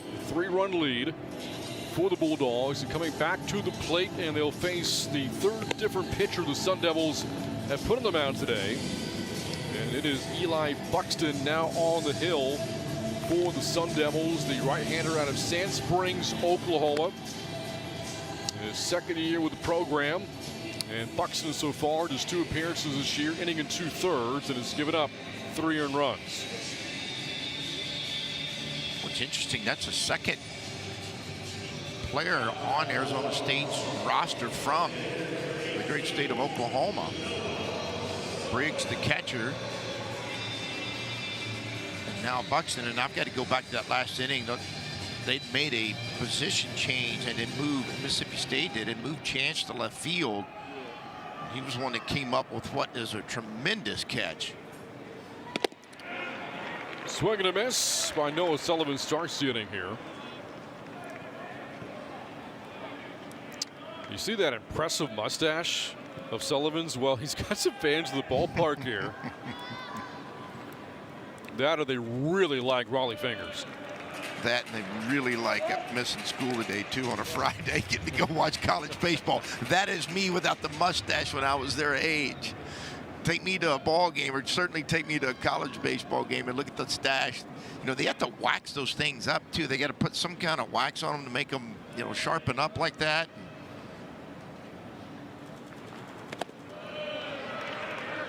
No sport in America has better mustaches.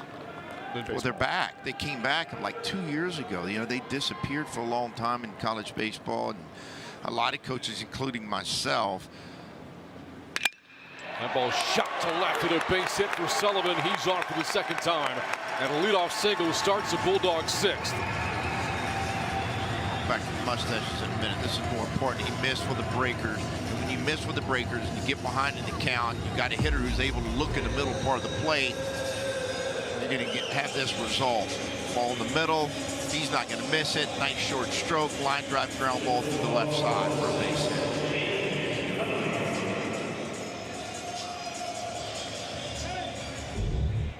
And out of the plate, James Nunnally. Nunnally came in defensively for the Bulldogs at the top of this inning, as Vitus Valencias has come out from Mississippi State. Bryce Chance moved into his spot in left, and Nunnally filled the gap in right field.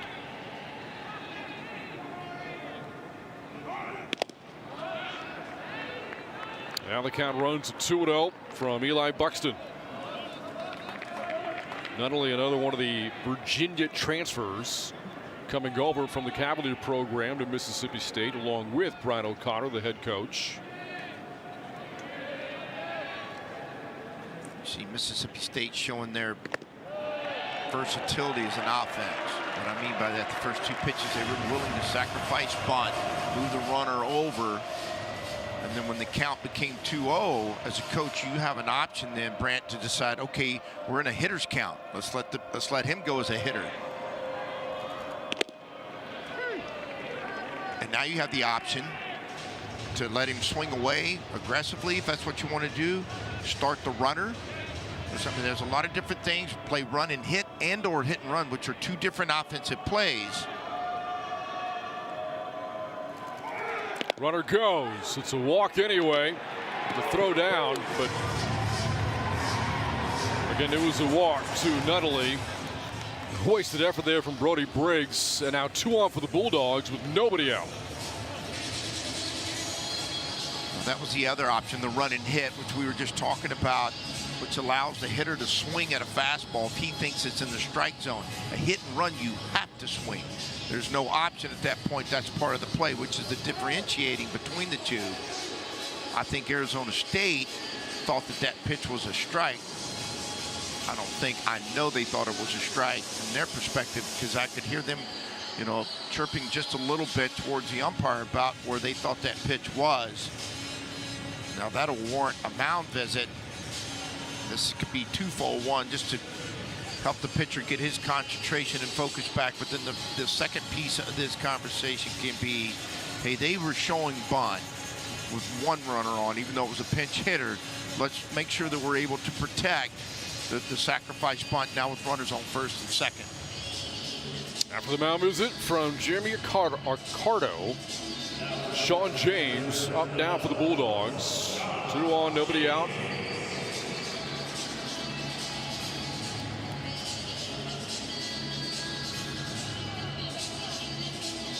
James also a Virginia transfer. 15 starts as a freshman for the Cavaliers a year ago.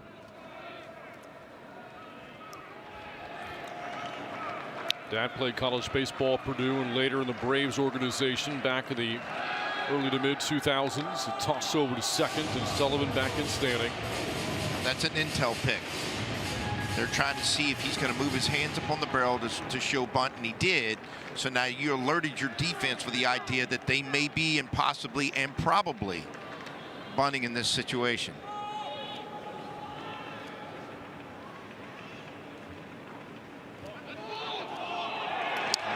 That's a balk. That'll advance the runners. Sullivan to third and Nunnally over to second.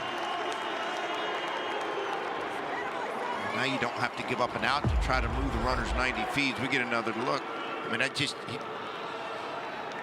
he moved ever so slightly, but enough to get the second base umpire to call the balk. Now the infielders are up with runners on second and third.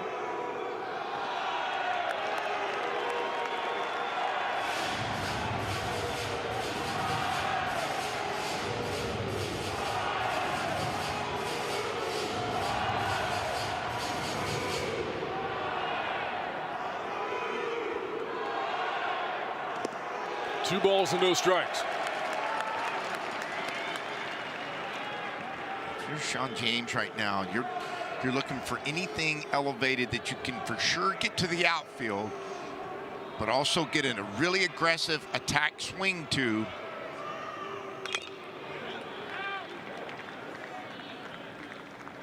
He overreacted on it. He knows it. You see him shaking his head like, I know. You know, one of the coaches probably hunted from the dugout. Make sure you get a good pitch. He saw elevated, but it was away. He's trying to drive these guys in, and as a hitter, that's that part you got to recognize. What window do you want this baseball to be in? Fastball that misses up and out of the zone. 3-1 to James. Beavis awaits on deck here for the Bulldogs.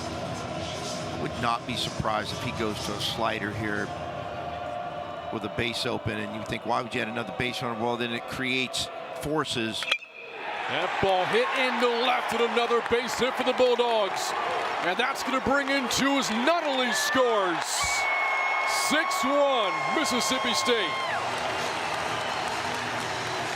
This ball falls in the window we were just talking about, a fastball middle in, which is where he would love to have this ball or this pitch land for him, and it does. Just get a look at James's face right there. He's so locked in. Look at this. Slide those hands in. When your infield's up like that, not that even if they were playing back, they're not getting to that ball, but it certainly opens up the infield for you. He comes up with a RBI, 2 RBI single.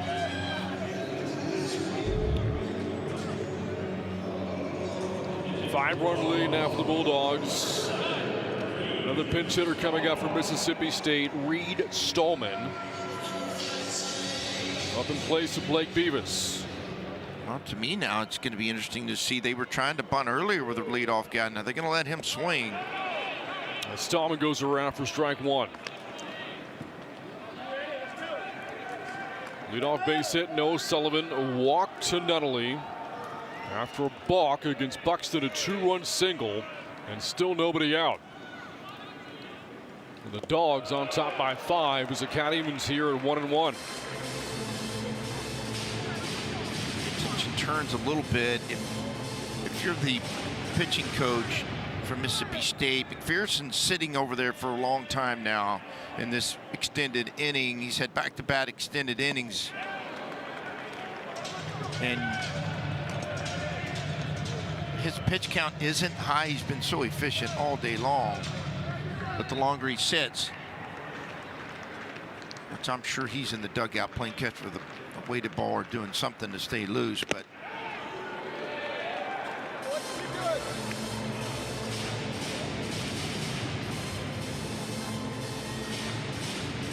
get these tournaments where you play back-to-back games, you want to try to salvage your bullpen a little bit and not go through them as the runner goes.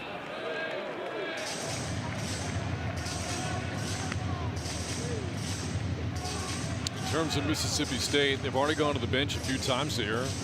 Nunnally, Stallman, Garrick Fry have all come off the bench for Coach O'Connor, who noted just how deep his team was coming into the season. They've played a lot of different players in these first 3 weeks of the year. You're right, because he alluded to that about, they have depth, and they've played a lot of guys, and they've been able to play a lot of guys, but they've been successful with it. They're trying to create some depth, but they're also, it's opportunity time. Who wants to go be the guy? Starts the runner again. Throw down, and it took the shortstop. Nutsaritas to the third base side of the bag, had to reach over, and the tag not in time. And another runner in scoring position is James, swipes second base. That's the second time he's gone in this sequence of pitches. And you're right, had the throw been on the other side of the bag, there was a chance, at least they would have had a chance at possibly getting him out. In the right, and a base hit. Here comes Sean James, 6-run lead for the Dogs on top, 7-1. See the Mississippi State Bulldog fans coming up to their feet. This has been back-to-back big innings for them. This is offensive execution, Brent. Get the runner to first, leadoff runner. He steals second, slider in. You're trying to get it to the right side, either to drive him in or move him over. He comes up with an RBI single. Mississippi State now able to run and execute their offense. First 4 batters of the inning reaching, and that'll spell the end for Eli Buxton. The Bulldogs have blown the game open, a 6-run lead. Still nobody out in the 6th. With Arizona State going to the pen. We're back after this on Flow College.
The Bulldogs were held scoreless in the first 4 innings of the game, but since then, bats have heated up for Mississippi State. It all started in that 5th inning, got their first run of the game on Bryce Chance's RBI base hit to make it 1-0. And then it was Garrick Fry, a pinch hit homer off the reliever, Josh Butler. A 3-run shot. Made it 4-0 Bulldogs heading into the 6th. One Sun Devil run later, and the Bulldogs respond. Sean James, a 2-run single, bringing home Noah Sullivan and James Nunnally. Bulldogs not done in the 6th inning, as they got another run courtesy of a pinch hit RBI single from Stallman, and it is 7-1 Mississippi State in the 6th inning. And it's decision time for Coach Bloomquist, because you can't, you're chasing right now, 6, so you're not going to bring in, your top relievers, the guys that you pencil in that are your tightening. Maybe these are the guys that haven't had as many opportunities. Doesn't mean they're not good. They have maybe not had quite the opportunities they'd like to have. You see, there's only 1 in the 3rd innings thrown by Colby Guy. So a moment for him to get in there and get after it and show his teammates, his coaches, what his stuff looks like, and for him to gain some experience and some knowledge about being on the mound and improving his game. Colby Guy, first-year transfer from UNC Asheville, was last year's Big South preseason pitcher of the year, but limited to 5 starts as he had to miss most of last season due to injury. First year now in Tempe, delivers a strike. Here is Ryder Woodson.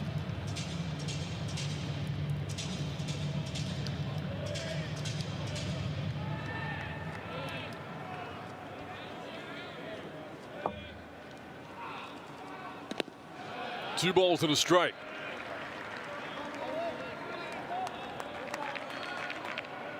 Well, when you're coming off of an injury like Colby Guy is, then these experiences is what you need, and that is to get through the injury and get moving again as they start the runner. Ball is popped up into foul territory. Stallman's got to hurry back and does, as the catch is made by Smaltino. And if you're Arizona State, relieved to finally get that first out. Yeah, you're relieved to get that first out, but it would have been close if they might have been able to get a double play right there. Colby Gott did not get over to first base and cover the bag. Remember, now the first baseman went and caught the ball. So it was a foot race between the second baseman and the base runner to get back to first. They would have had a chance to double him up. Hayden Teal, a couple of flyouts so far today for the Bulldogs. And this pitch from Guy is a miss for ball 1. There's another look at it. The pitcher, that's your bag. The first, he's late getting there. That ball's in the air. He's got plenty of time to get over there to cover that bag. Second baseman can't do it. They had deked the runner in the middle into thinking the ball was on the ground, turning a double play. And so that's the pitcher's responsibility to get over. And again, it's early in the year and it happens. It's college baseball or baseball in general. But I do think they would have had a chance for a double play had he gotten there.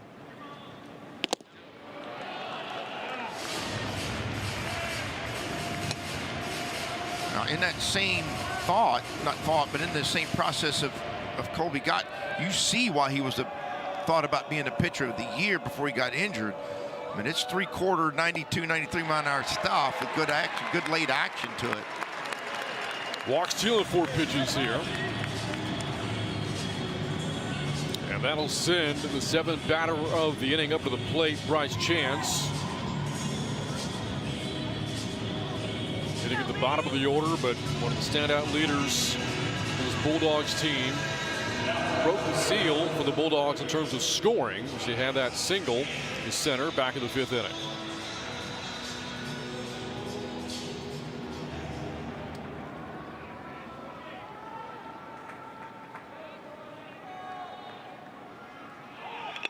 Puts a bunt down. This is going to be a tough play. Guy to first, and it's made in time. Able to beat Chance by a step, but the sacrifice will move the runners to second and third and set the table for the top of the order.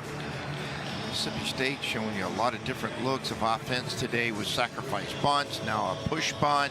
This is a good play. It was going to be a tough play for Guy to get off the mound and make that throw. Particularly picking it up right there, right by the runner going down the first baseline. But he makes a good play and getting the out at first base. But you're right, now you moved over the top of the order. You got runners at second and third with 2 outs in the top of the Bulldog order. Garrick Fry, the pinch hit homer back in the 5th inning, a 3-run shot. The big hit of the game. Second to transfer from North Alabama. Started at 33 games in his first year in Starkville last season. Foul tip, it is a ball and a strike. And the homer that he hit, his first of the year. Well, your parents like baseball, or they had a thought that you were going to be a great baseball player with your first name being Garrick. You were off to a good start the moment your feet hit the ground.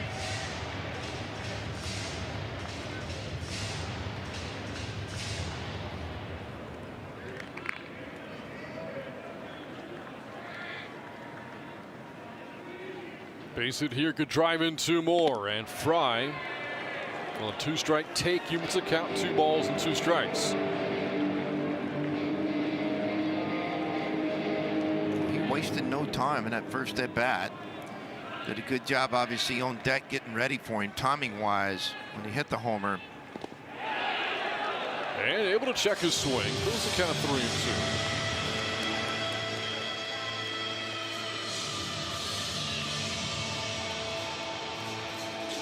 Garrett does have 2 siblings. I'm wondering if, you know, their names are Mays and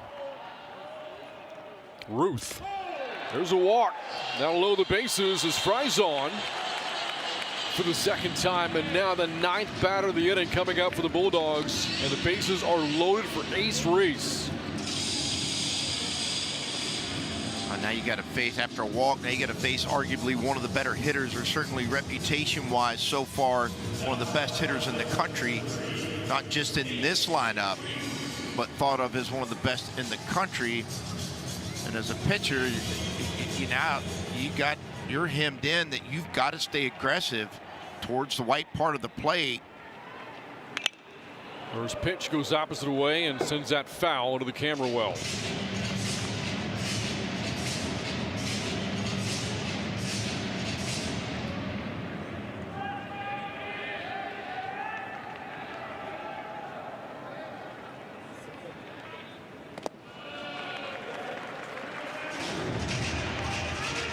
Down to the field, watch BP before the game, and got a chance to watch this guy ground level take BP. And through experience and being around this game a long time, and it was. Reese rips one foul over his dugout. It was a working, it was work. He was in there working. He wasn't in there just taking his swings. He wasn't just in there, oh hum, it's BP. He was working. To start the year, Reese hitting .474, OPS over 1,400. Led the Bulldogs in batting a year ago. On his way to earning first-team All-American honors. Team high 80 hits last season for Reese. Began his career at Houston.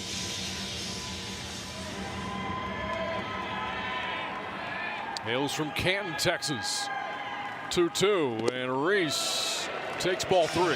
That is the third pitch in this ball game that majority of the hitters are going to swing at, and he just glances at it. He knows his strike zone so good. That is below the strike zone. When you're in that kind of count, and 2-strike count, a lot of guys chase, and he does on that one in a 3-2 pitch, but got him and got the slider underneath him, came back to it after taking the pitch before that was just below the zone. He's able to get him out with the bases loaded.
And welcome back to Arlington. 7-1, Mississippi State on top. Bulldogs putting up 4 in the 5th, 3 more in the 6th.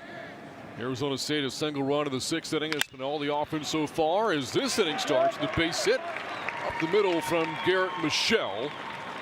Ryan McPherson still on the mound here from Mississippi State. His 7th inning of work. Workload not all that burdensome so far. That was his 70th pitch. But a leadoff base hit here for Arizona State. And Michelle doing a good job. It's a fastball in the middle part of the plate. You'll hear it say it time and time again on a lot of singles. Didn't try to do too much with it.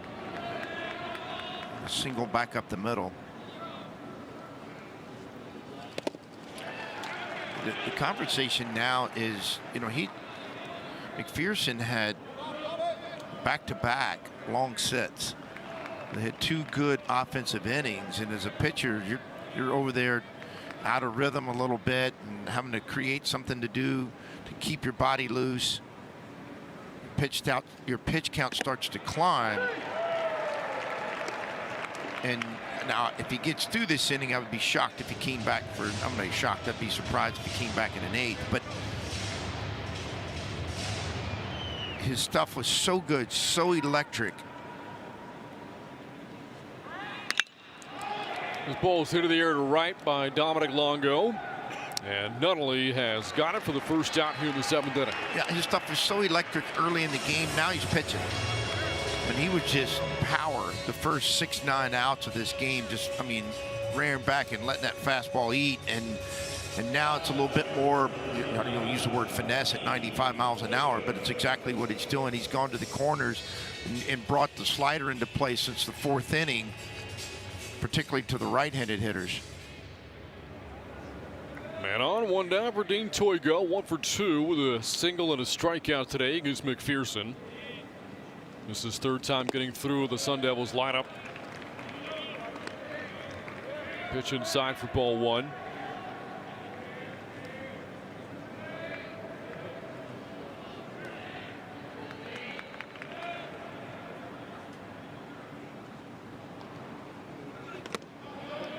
We talked a lot about the support the Bulldogs have here in Arlington. A lot of fans making their way from Starkville and all parts around the country, as Bulldog Nation is strong nationwide.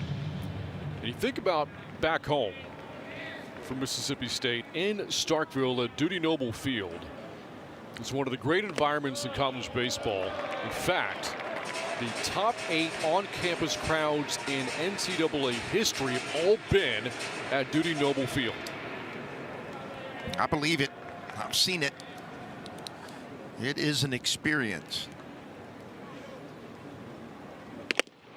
The record crowd, 16,423. Saw the Bulldogs take on rival Ole Miss. That was April of 2023. Of those top 8 crowds, 7 of them featuring SEC opponents. The exception, Notre Dame, but that was a regional back in 21, part of the World Series title year for Mississippi State. After the walk to Toigo, Lisa, a mound visit here for the Bulldogs. And the bullpen is active here for Mississippi State. And right now, getting loose, it's Ben Davis, senior right-hander from Boonville, Mississippi.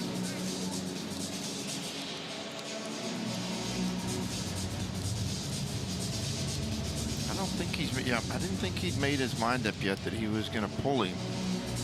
Ben Davis was trying to hustle to get loose. That was to buy him some time to make sure that if they came up with a big hit right here, that he would be ready.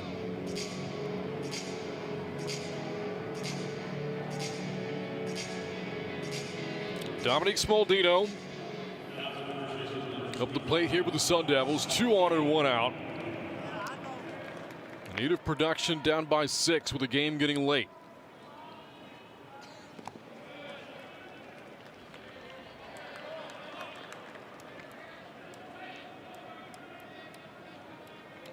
That game I referenced against Notre Dame, that is a super regional attendance record. More than 14,000 for that game to watch the Bulldogs take on the Irish.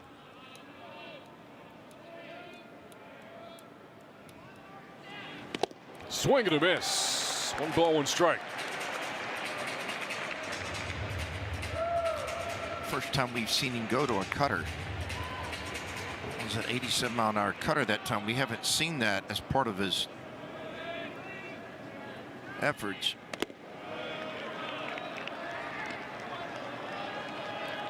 Not everybody all of a sudden brings a pitch into play in the 7th inning and be able to command it like he did as well.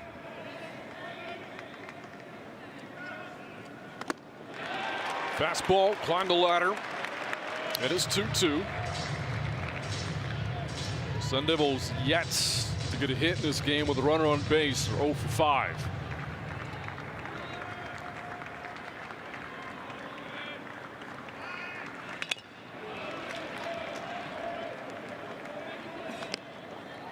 They need to get off of that right now if they're going to get back in this game. This is a big moment for the Sun Devils if they're going to try to make a move through this game. It certainly would help their efforts if they were able to come up with something. McPherson with one down right now in the 7th. Through the cat to Smaldino. And if you don't come up with a hit right here and he throws a ball, don't expand the zone. Take the 90 feet. Don't try to get over aggressive. If you're the hitter in this situation,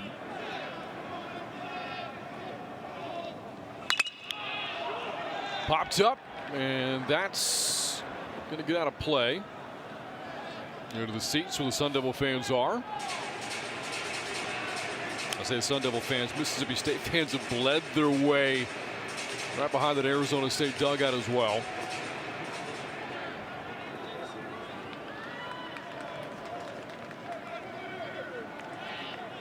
Michelle at second, Toigo at first, at 3-2.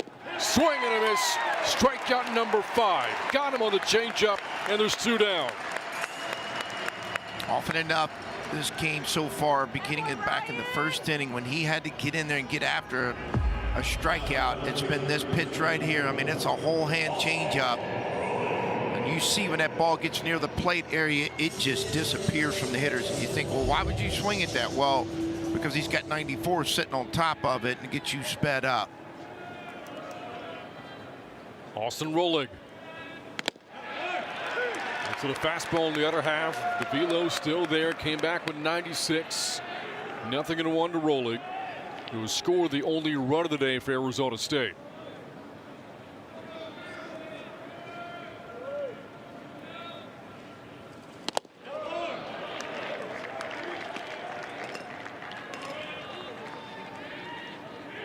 Do you think this is McPherson's last batter? Yeah, I do. 90% of his breakers have been on that first base side of home plate, just off the edge of the plate. Yes, I do. If he gets through this, and what I was about to say, and he does it in cue, he likes to throw that slider on the outer half of the plate to the right-handed hitter's outside line slider, and then he runs that four-seamer that, remember, it's got that left-right comeback to it. And it starts on that same line as that slider does, but comes back to the plate. On the ground to the right side, gobbled up at first base by Stallman, and it's time to stretch. The Sun Devils strand 2, and the lead remains at 6 for the Bulldogs.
Time now for today's 7th inning stretch presented by Amegy Bank.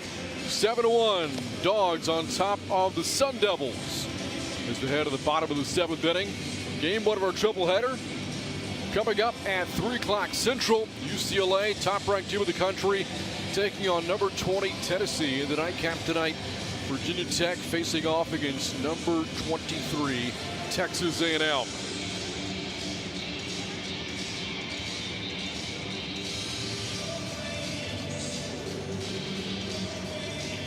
One run, 4 hits, no errors today for the Sun Devils. 7-6-0, the numbers for the Bulldogs. And a new pitcher on the mound now for Arizona State, Colby Guy.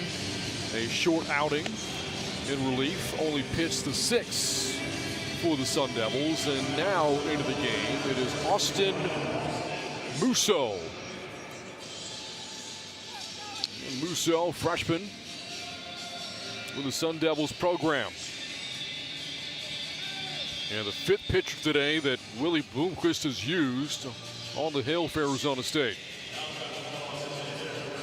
You got 2 games left in this tournament after this one. And you've got to, you're chasing 6 runs, Arizona State that is. You've got a freshman who needs work, who needs to get out there, needs experience. And it's a great moment for that. Number one, maybe go out, have success, even though it's a great Mississippi State lineup, but gain some success or gain some experience, or whichever comes your way, for something you can get accomplished today and moving forward. Noah Sullivan, leadoff man for the Bulldogs to the 7th. Had a leadoff single to 6, part of a 3-run inning for Mississippi State. Musso's 2-0. There's a miss inside, 3-0.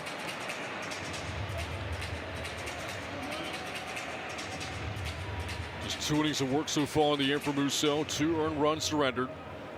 Has struck out 3. And not close to the strike zone of those last 2 pitches as Sullivan draws a leadoff walk.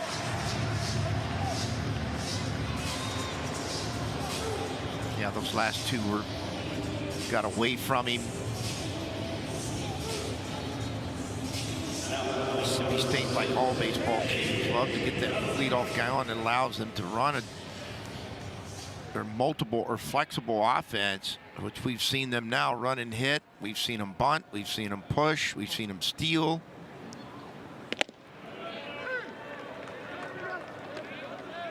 There's a strike to Nunnally.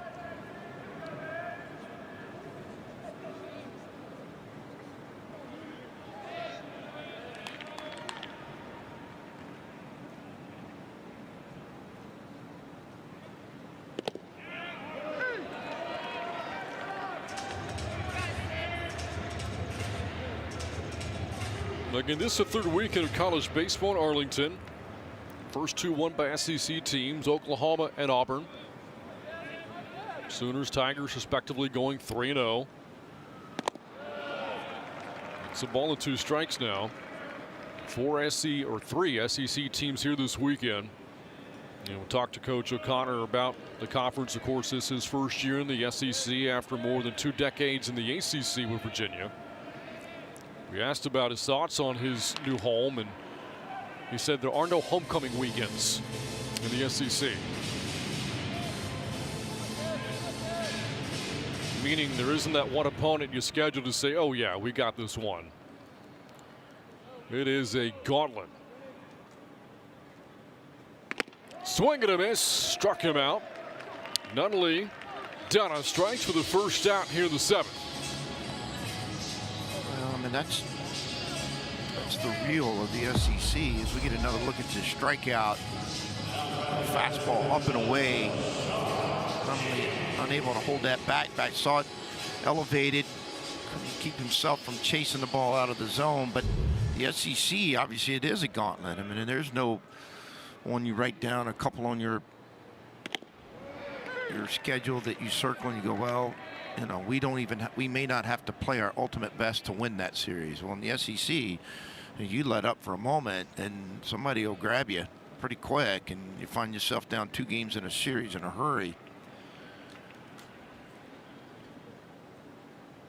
And in line with that, Brant, you have to, in this league, in college baseball in general, but in the SEC, you have to play your very best every game, because there's that thin line. You hear every coach talk about it. There's a thin line between victory and losing. In the air to right center field, going to be a long run, and the catch is made. Dean Toigo laying out and making a play for Arizona State. This was going to be one of those triangle plays, meaning the second baseman, center fielder, and right fielder, all three converging on this ball, aggressively getting after it. As we get another look, watch all three in a triangle here, trying to get to it. Toigo does a great job of closing down on it, making the diving catch, and having the confidence to know he wasn't going to dive and or run into his second baseman. Both teams have gotten some pretty good outfield play in this game. Saw Bryce Chance make a great play for the Bulldogs earlier. Stallman comes up and looks at ball one.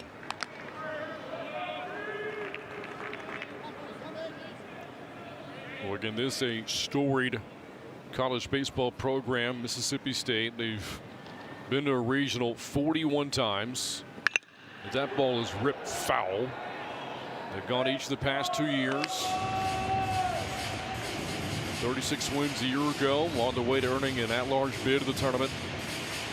They've won an SEC tournament title 7 times. National champions 5 years ago. World Series runner-up in 2013. They've been to Omaha 12 times. Swing and a miss, strike 2. And what Coach O'Connor pointed out, although he is new to the program, it's not lost on him the history. And he says, look, the success of Bulldogs baseball has been built on hard-nosed, gritty, tough players, and he wants to carry on that legacy. Yep, and that falls in line with a lot of head coaches. The runner starts up at first to get to second. Ball got there in time, but looks like he may have missed the tag. Chris Koski making the save call immediately. All 4 umpires converge at the mound. I'm sure we're going to see the infamous 2 hands on the ears, meaning we're going to go take a look at it. It's a good pitch to throw on. Ball was there in time. Was on the other side of the bag. I think he may have got this call right. We get it again. The ball beat him there. There's no doubt about that.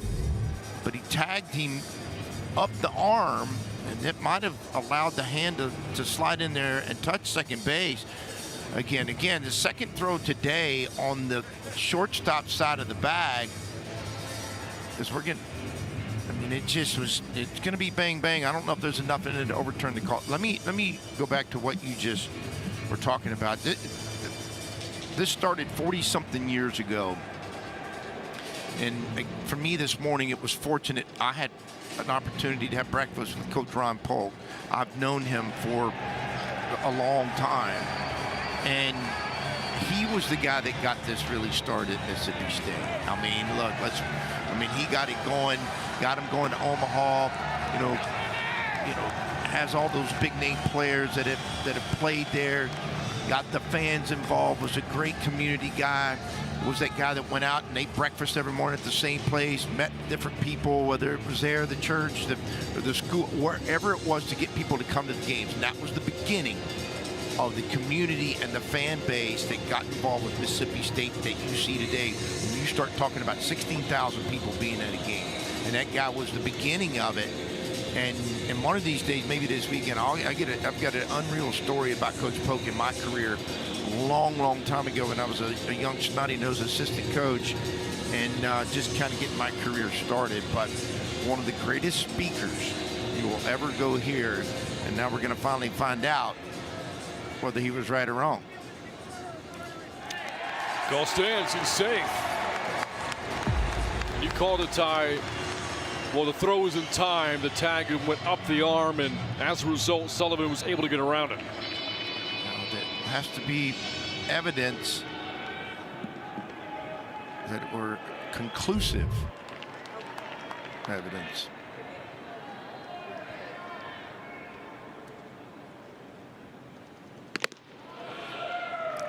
Full count, fastball there from Musso at 97.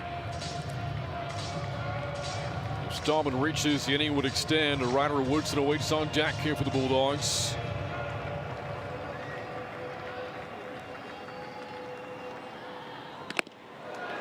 And that's ball 4. Second walk of the inning given up by Musso.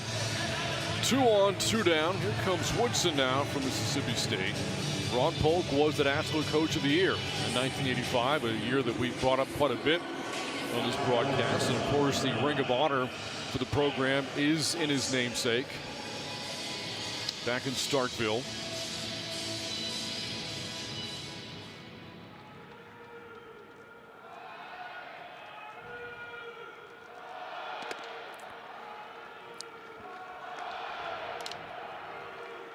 That was I refer to this as the golden years of college baseball. Not that it was better than what it is now.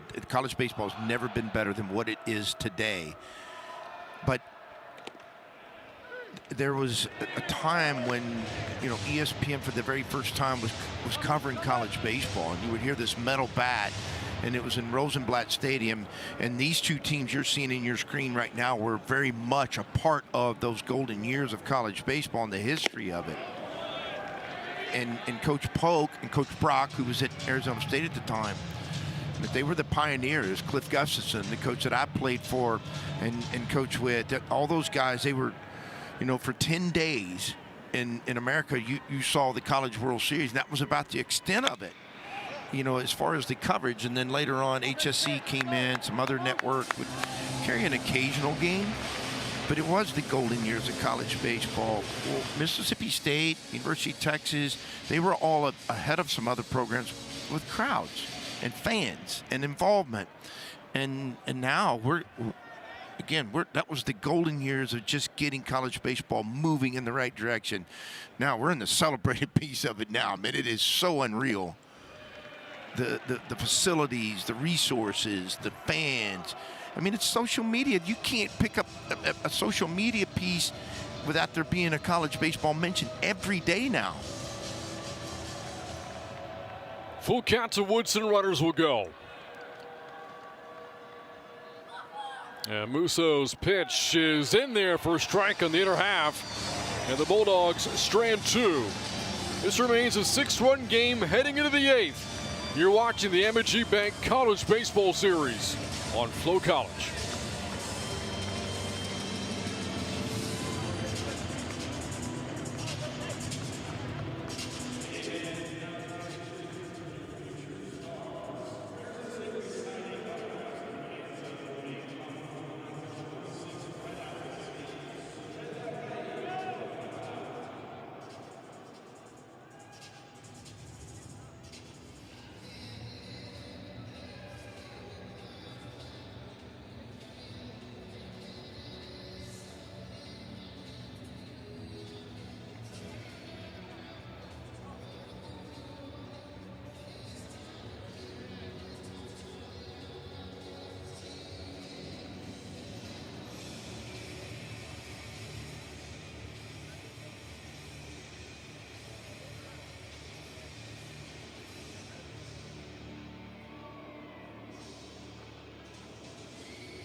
And welcome back to Globe Life Field, the home of college baseball this weekend with the Amegy Bank College Baseball Series. 7-1, Mississippi State on top.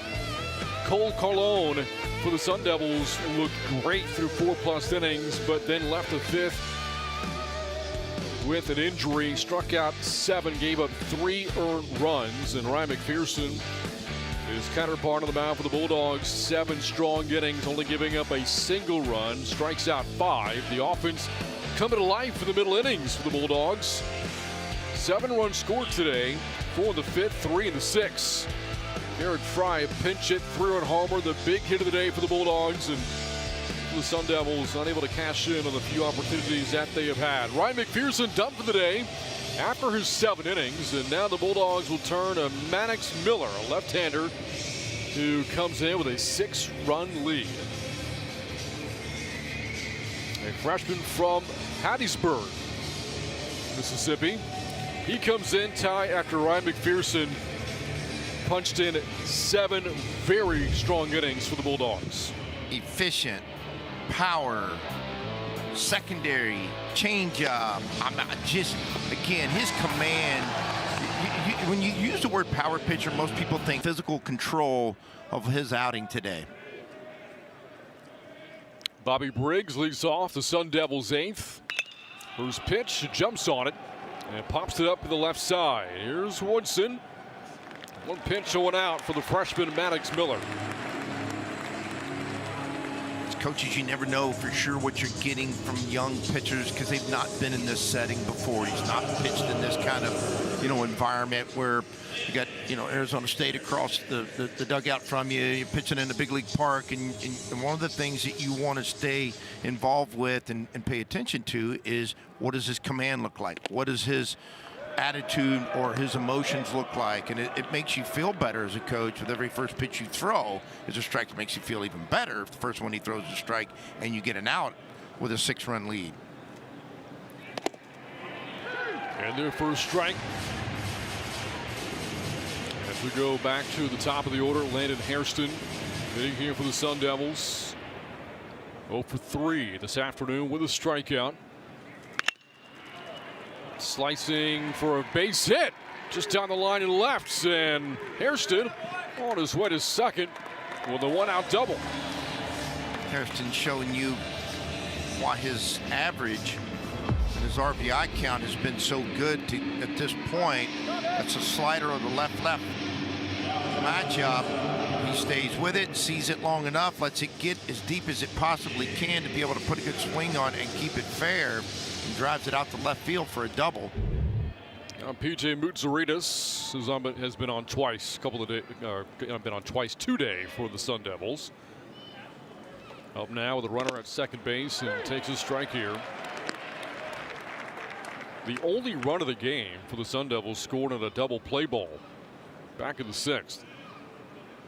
Still hitless with runners on.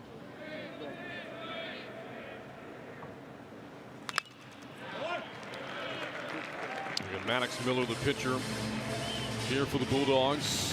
Dad Matt pitched to Division II Delta State in Mississippi.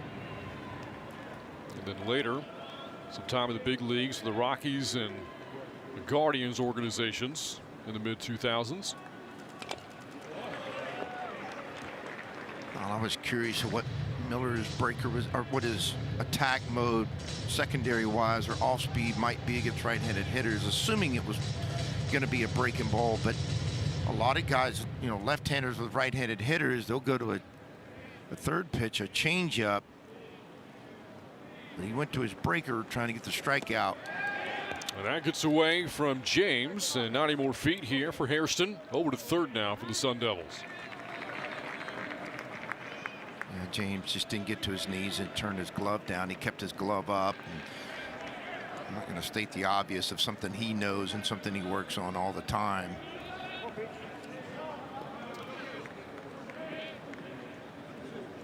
Maddox Miller from Hattiesburg, Mississippi, home of Southern Miss, another tremendous baseball program in Mississippi. 2 balls and 2 strikes. In fact, Southern Miss, Ole Miss, Mississippi State, all ranked. Yeah, it's a great per capita. It's an unreal state for high school baseball. And as you mentioned, in Hattiesburg, Southern Miss, who's off to another tremendous stop out of the Sun Belt. Start, I'm saying not stops, but a great start. And if you think about it, you got 3 teams that are ranked in a state that's, not ginormous by any population by any stretch. That speaks volumes of the youth baseball and the high school baseball in that state. That ball hit well to left field. Coming in, though, is Chance to make the catch, and Hairston will tag and score. Sun Devils scratch across the run. Now 2 outs to the 8th. It's a 5-run game. You got to get them in.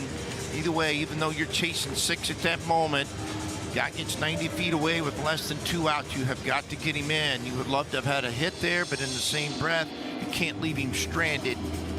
If you're going to have any chance, even though you're down to your last 4 outs, if you're the Sun Devils. And if you're Miller, what you couldn't afford to do was probably give up a hit and or at that moment give up a walk. And so you'll trade the out to left field even for the runner scoring from third base. New Contreras hitless today, 0 for 3.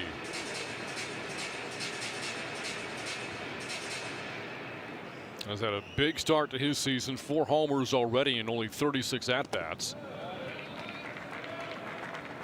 I could do his baseball math there. It's 1 every 9. It is. It is my baseball math. That's probably the best math I've got outside of my calculator on my phone. Swing and a miss. Breaking ball there from Miller. 1 ball and 2 strikes to Contreras. Bulldogs looking to make it a 10-0 start to the year. Strikes out, thrown out at first, and Contreras taken care of as he punches out for the 2nd time today. The Sun Devils get a run with the lead still at 5 for the Bulldogs. They hit for insurance in the bottom of the 8th when we come back from Arlington.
This is game 1 of our triple-header. Game 2 of the day is coming up in about an hour and a half. Number 1 UCLA against 20th ranked Tennessee.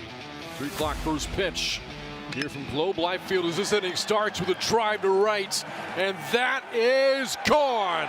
Aiden Teal, first pitch swinging, and another Bulldogs home run.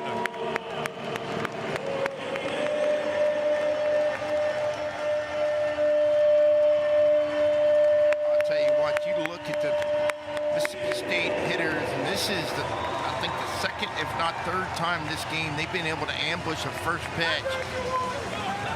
And I mean, he hits this thing straight down the line. Originally when he hit it, I thought he was going to hit the foul pole. And it was certainly gone the moment, or you knew it was going to be gone the moment it left his bat. 2nd home run of the day for Mississippi State. As Ty pointed out, both homers have been off the first pitch.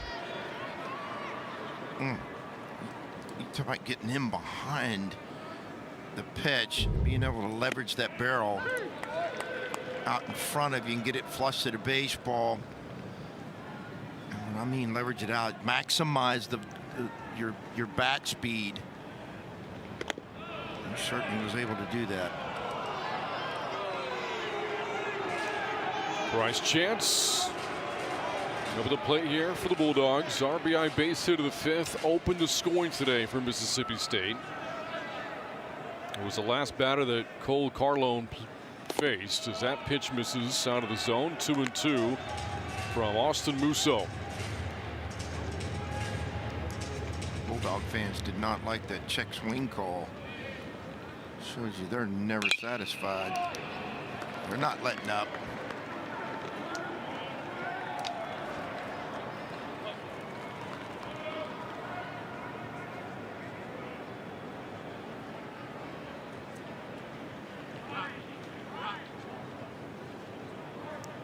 And Chance calling for time. I don't know if it's his shoulder, Brant, or he doesn't look comfortable, and obviously that's going to get the medical team, the trainers out. I don't know if it's his wrist.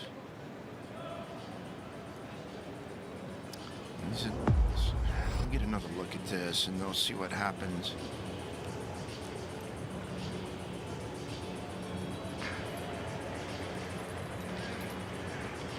It's after the swing.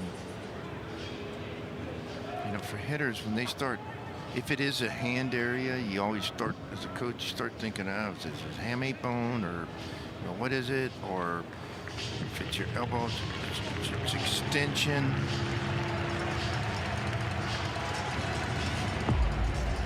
One more look at it.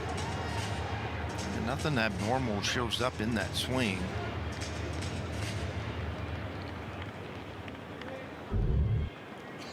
Chance stays in the game. 2-2 from Musso. Fouled away. He got after that swing okay. Doesn't seem to, I mean, he's not shaking his hand or wrist or.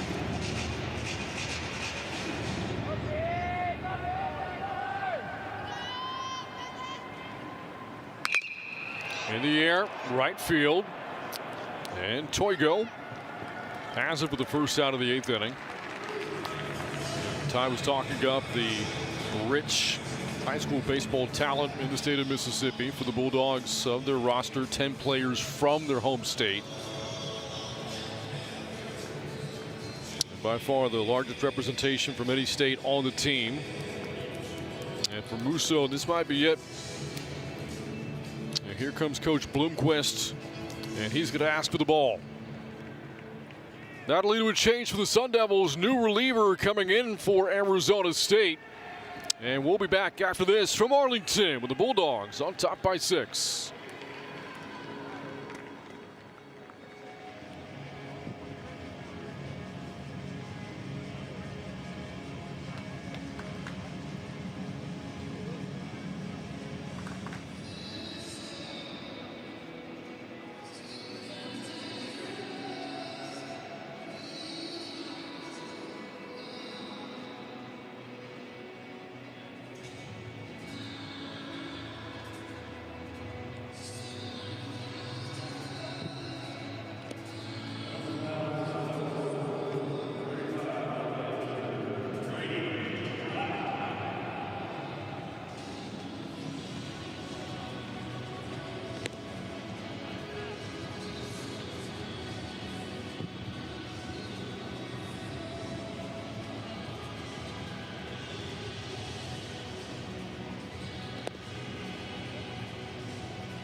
The sixth different arm that Willie Bloomquist has used today is Brady Lauk into the game now for Arizona State. Nobody on, one away in the 8th of a 6-run game. Not a huge body of work in the young season so far for Lauk. Left-hander is in now at the top of the order coming up for Mississippi State. First batter he faces Garrick Fry. And Fry, first pitch swings again, grounds one to the right side, and now 2 down as Contreras handles that ground ball. And with the bases empty, that'll bring up Ace Reese for the Bulldogs.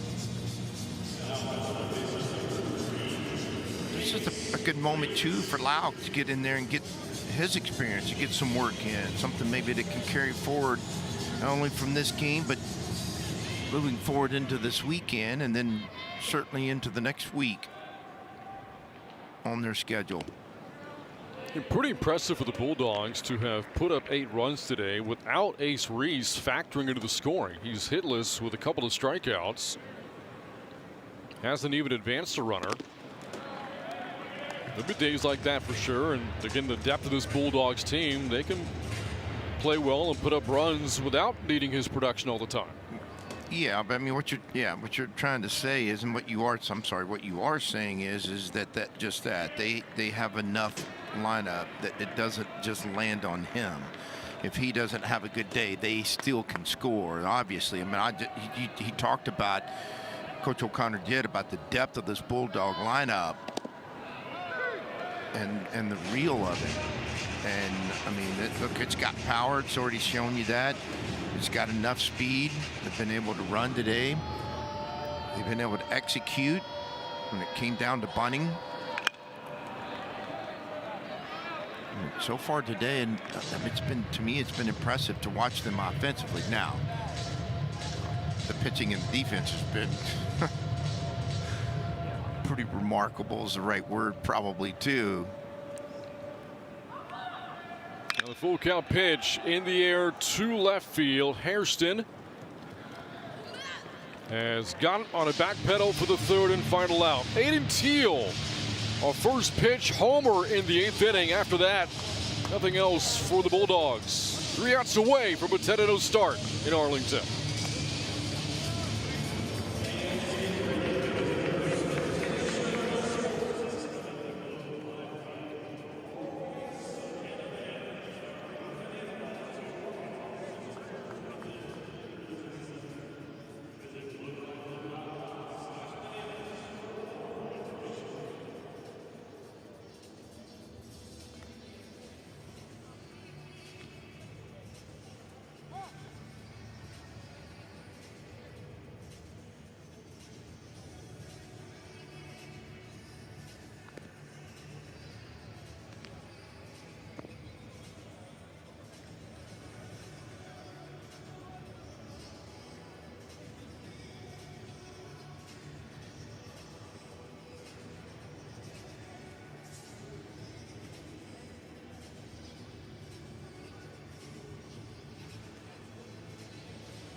The Tennessee Volunteers getting ready for their chance to take down the #1 team of the country, UCLA. That game is coming up next. Scheduled for a 3 o'clock start here in Arlington. The Vols ranked 20th in the country, Virginia Tech. All here on Flow College as we start the 9th inning. 8-2 Bulldogs over the Sun Devils. And Maddox Miller On the mound for second inning of work after Ryan McPherson goes 7 today for Mississippi State. And facing the middle of the order here. A pinch hitter up at the plate, hitting in the 4-hole. Matt Polk hitting in place of Garrett Michelle to start the 9th inning here for the Sun Devils.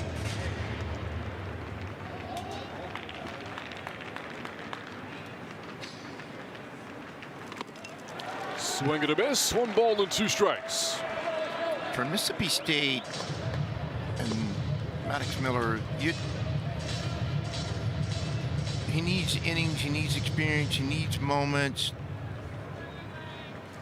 because this is not only the present for them as a pitcher, but the future. But having said that, what they would really like too is get him at the end of the game.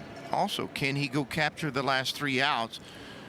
He's got a 6-run lead, but they would like to see him go out, pitch well, perform well, stuff be good, and then understand also that feel of possibly being able to capture that 3rd out, the last out of the game.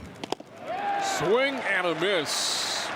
Poked out on strikes. Second strikeout for Miller, and a 1 away in the 9th. It's been a steady dose of fastballs and breaking balls. This is not. This is a changeup. It just rotates the other way.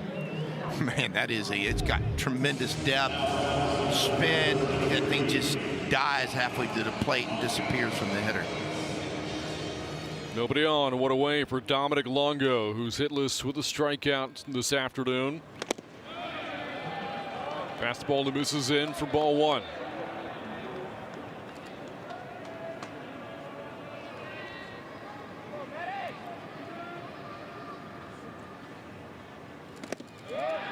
That's in there.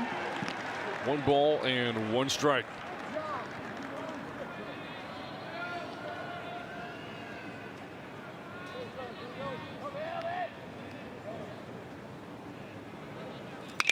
That ball hit pretty well. Left center field and deep, and it is gone. Into the bullpen to left center. And Longo with a home run, the first for the Sun Devils this weekend.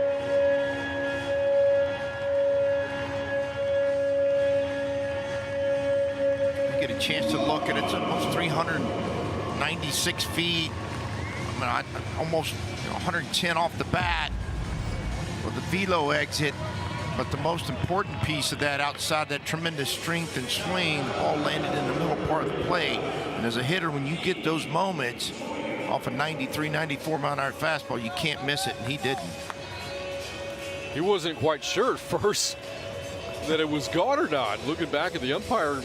Well, he saw it bounce. It hit the top of the fence and bounce. So he saw that high bounce, thinking maybe it hit the ground and bounced over. It was good for a home run for Longo.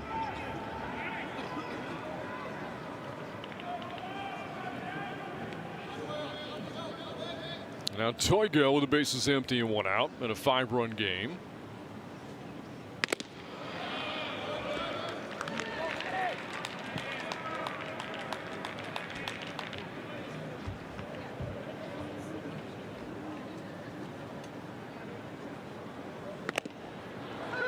It's 1 ball and 1 strike.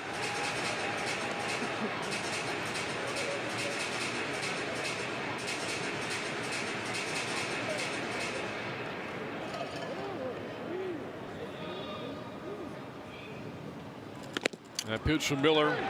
Another fastball that went at 94. Runs the count to 1-2. The homer hit by Dominic Longo, his 3rd of the year. Also homered against the Sooners on Tuesday. 2 balls and 2 strikes. It's been a steady dose of fastballs, even with the left-left match. It's been 4 straight.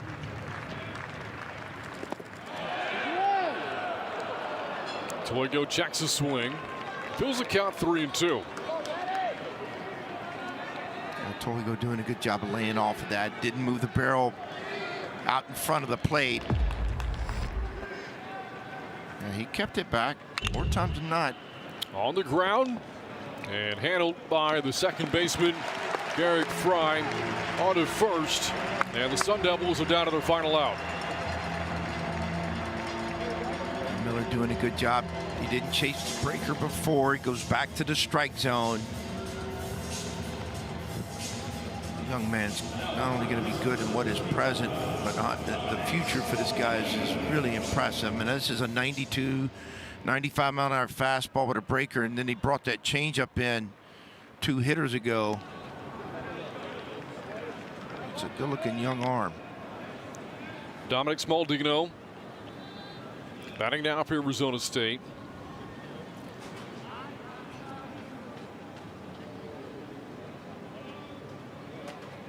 Up next for the Sun Devils, they'll take on Tennessee tomorrow at 11 a.m.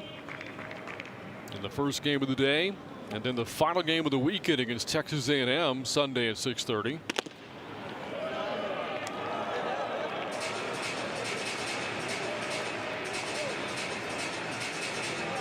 If you're going to play that 11 a.m. game, which isn't bad, you're up at 6:30. You're eating breakfast at 6:45, 7. That ball belted deep to left field. And for the second time of the night, the Sun Devils go deep. This time, Dominic Smaldino.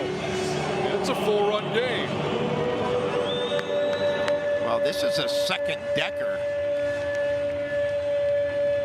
home run. As we get another look at this shot, he lands all over this elevated fastball, and it's a no doubter. He knew it too, but this ball lands way up in the second deck. That's going to warrant a pitch, or at least a conversation. I don't know if they're going to make a change, but Arizona State showing you the type of power they do have. And again, oftentimes when you see teams later in games have some offense like this, you know going into it they're capable. You know going into it it's even probable. But it also starts to tell you just how good McPherson was today, being able to hold their offense at bay. Brendan Sweeney getting loose for the Bulldogs in the pen if Miller can't finish the game. And right now, Coach Bloomquist might be scrambling to find other Dominics in the dugout because it's been Dominics that have gone deep in this ninth inning. Dominic Longo and Dominic Smaldino.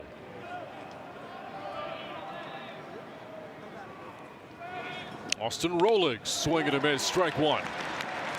We talked at the beginning of this inning about if Miller's going out there, understanding what it's like to finish the game, finish that. I mean, it's a different animal, which is why closers are paid so much money. Those to me, and I reference this all the time, the ninth inning is a game in itself. I mean, it truly is. Everybody's heart rate just goes up a little bit, and who can control it, who can pitch, who can play defense, who can execute in the ninth inning is often, not always, is often, and the outcome, and so pitchers are the same way. They want to learn, and can they go get that final out and make pitches to do it. In the air, right field, hooking, and it is out of play.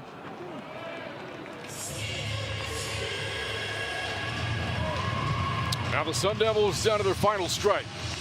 Full count here to Rolig.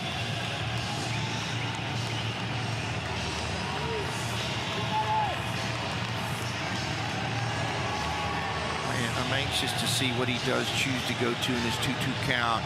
He used his changeup 3 hitters ago to get a strikeout. They're going to go arm side fastball. Got him looking. Strike 3 on the fastball ends the game. 2 homers, yes, in the inning for the Sun Devils, but Miller a couple of strikeouts as well. And the Bulldogs have opened up this season on a 10-game winning streak. Well, if they're going to encapsulate today's game, the very first pitch thrown by McPherson to me was this angry fastball that just, had emotion and had execution behind it. And that's exactly what he was today throughout the whole game, or his appearance and through 7 innings. And then Mississippi State's defense, I think, gets overlooked the 2 plays in the outfield, the double play. I think there was a lot to their clean defense today.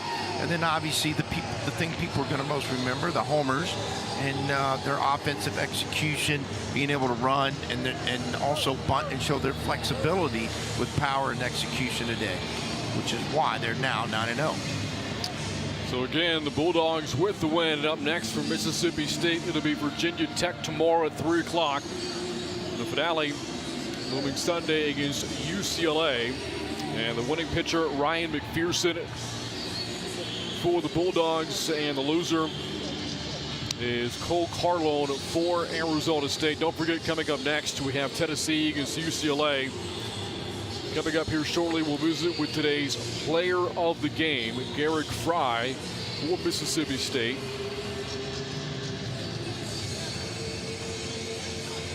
Bulldogs offensively, 8 runs, 7 hits here today. Bulk of the offense coming in the middle innings, 4 runs in the 5th, 3 in the 6th for Mississippi State. Well, you said it too, Ty, the way that Ryan McPherson was able to hold this lineup in check, 1 run across his 7 innings, and he was excellent today for the Bulldogs. He was excellent, but it was power. I mean, it just, you know, pitchability, power. No, I know it's not a word, but you know, I mean, that fastball, when he needed it, it was there. When he had to execute third base, first base side of the plate, he was more than able to, you know, that changeup was probably his, you know, his best off-beat pitch early, and then, you know, about the 3rd inning, he started introducing his slider in bits and pieces, and by the 3rd time through the lineup, he had used it quite a bit. Well, as we wait for Garrick Fry to make his way to Harper Zimmerman, we're going to step aside. More post-game coverage coming up here on Flow College.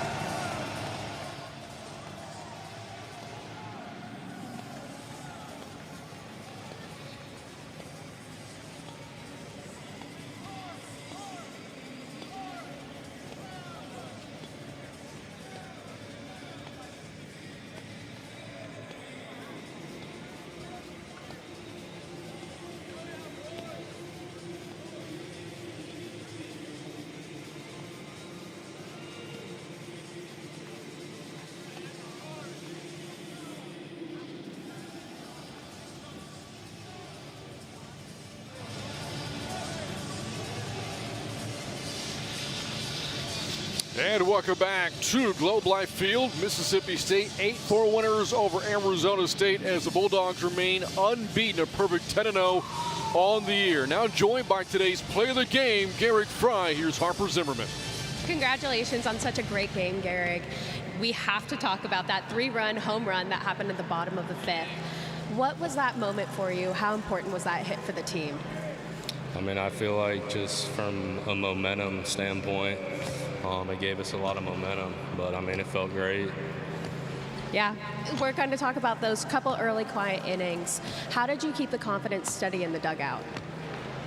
I mean, just we're prepared for this all fall and all spring. We have a bunch of confidence in that dugout, a bunch of guys that can step up at any moment. Absolutely, and that pitching staff was so sharp today. How does the team keep them in rhythm and support them throughout the game? Just through energy. We bring the energy all day. So, no, the energy is a big thing. Obviously, we have a bunch of confidence in those guys on the mound. Amazing. Congratulations, and good luck the rest of the weekend. Back to you, Brant. All right, thank you, Harper. And again, the end of game 1 of our triple header, won by Mississippi State. The Bulldogs win. They improve to 10-0, and for the Sun Devils, they fall to 8-2.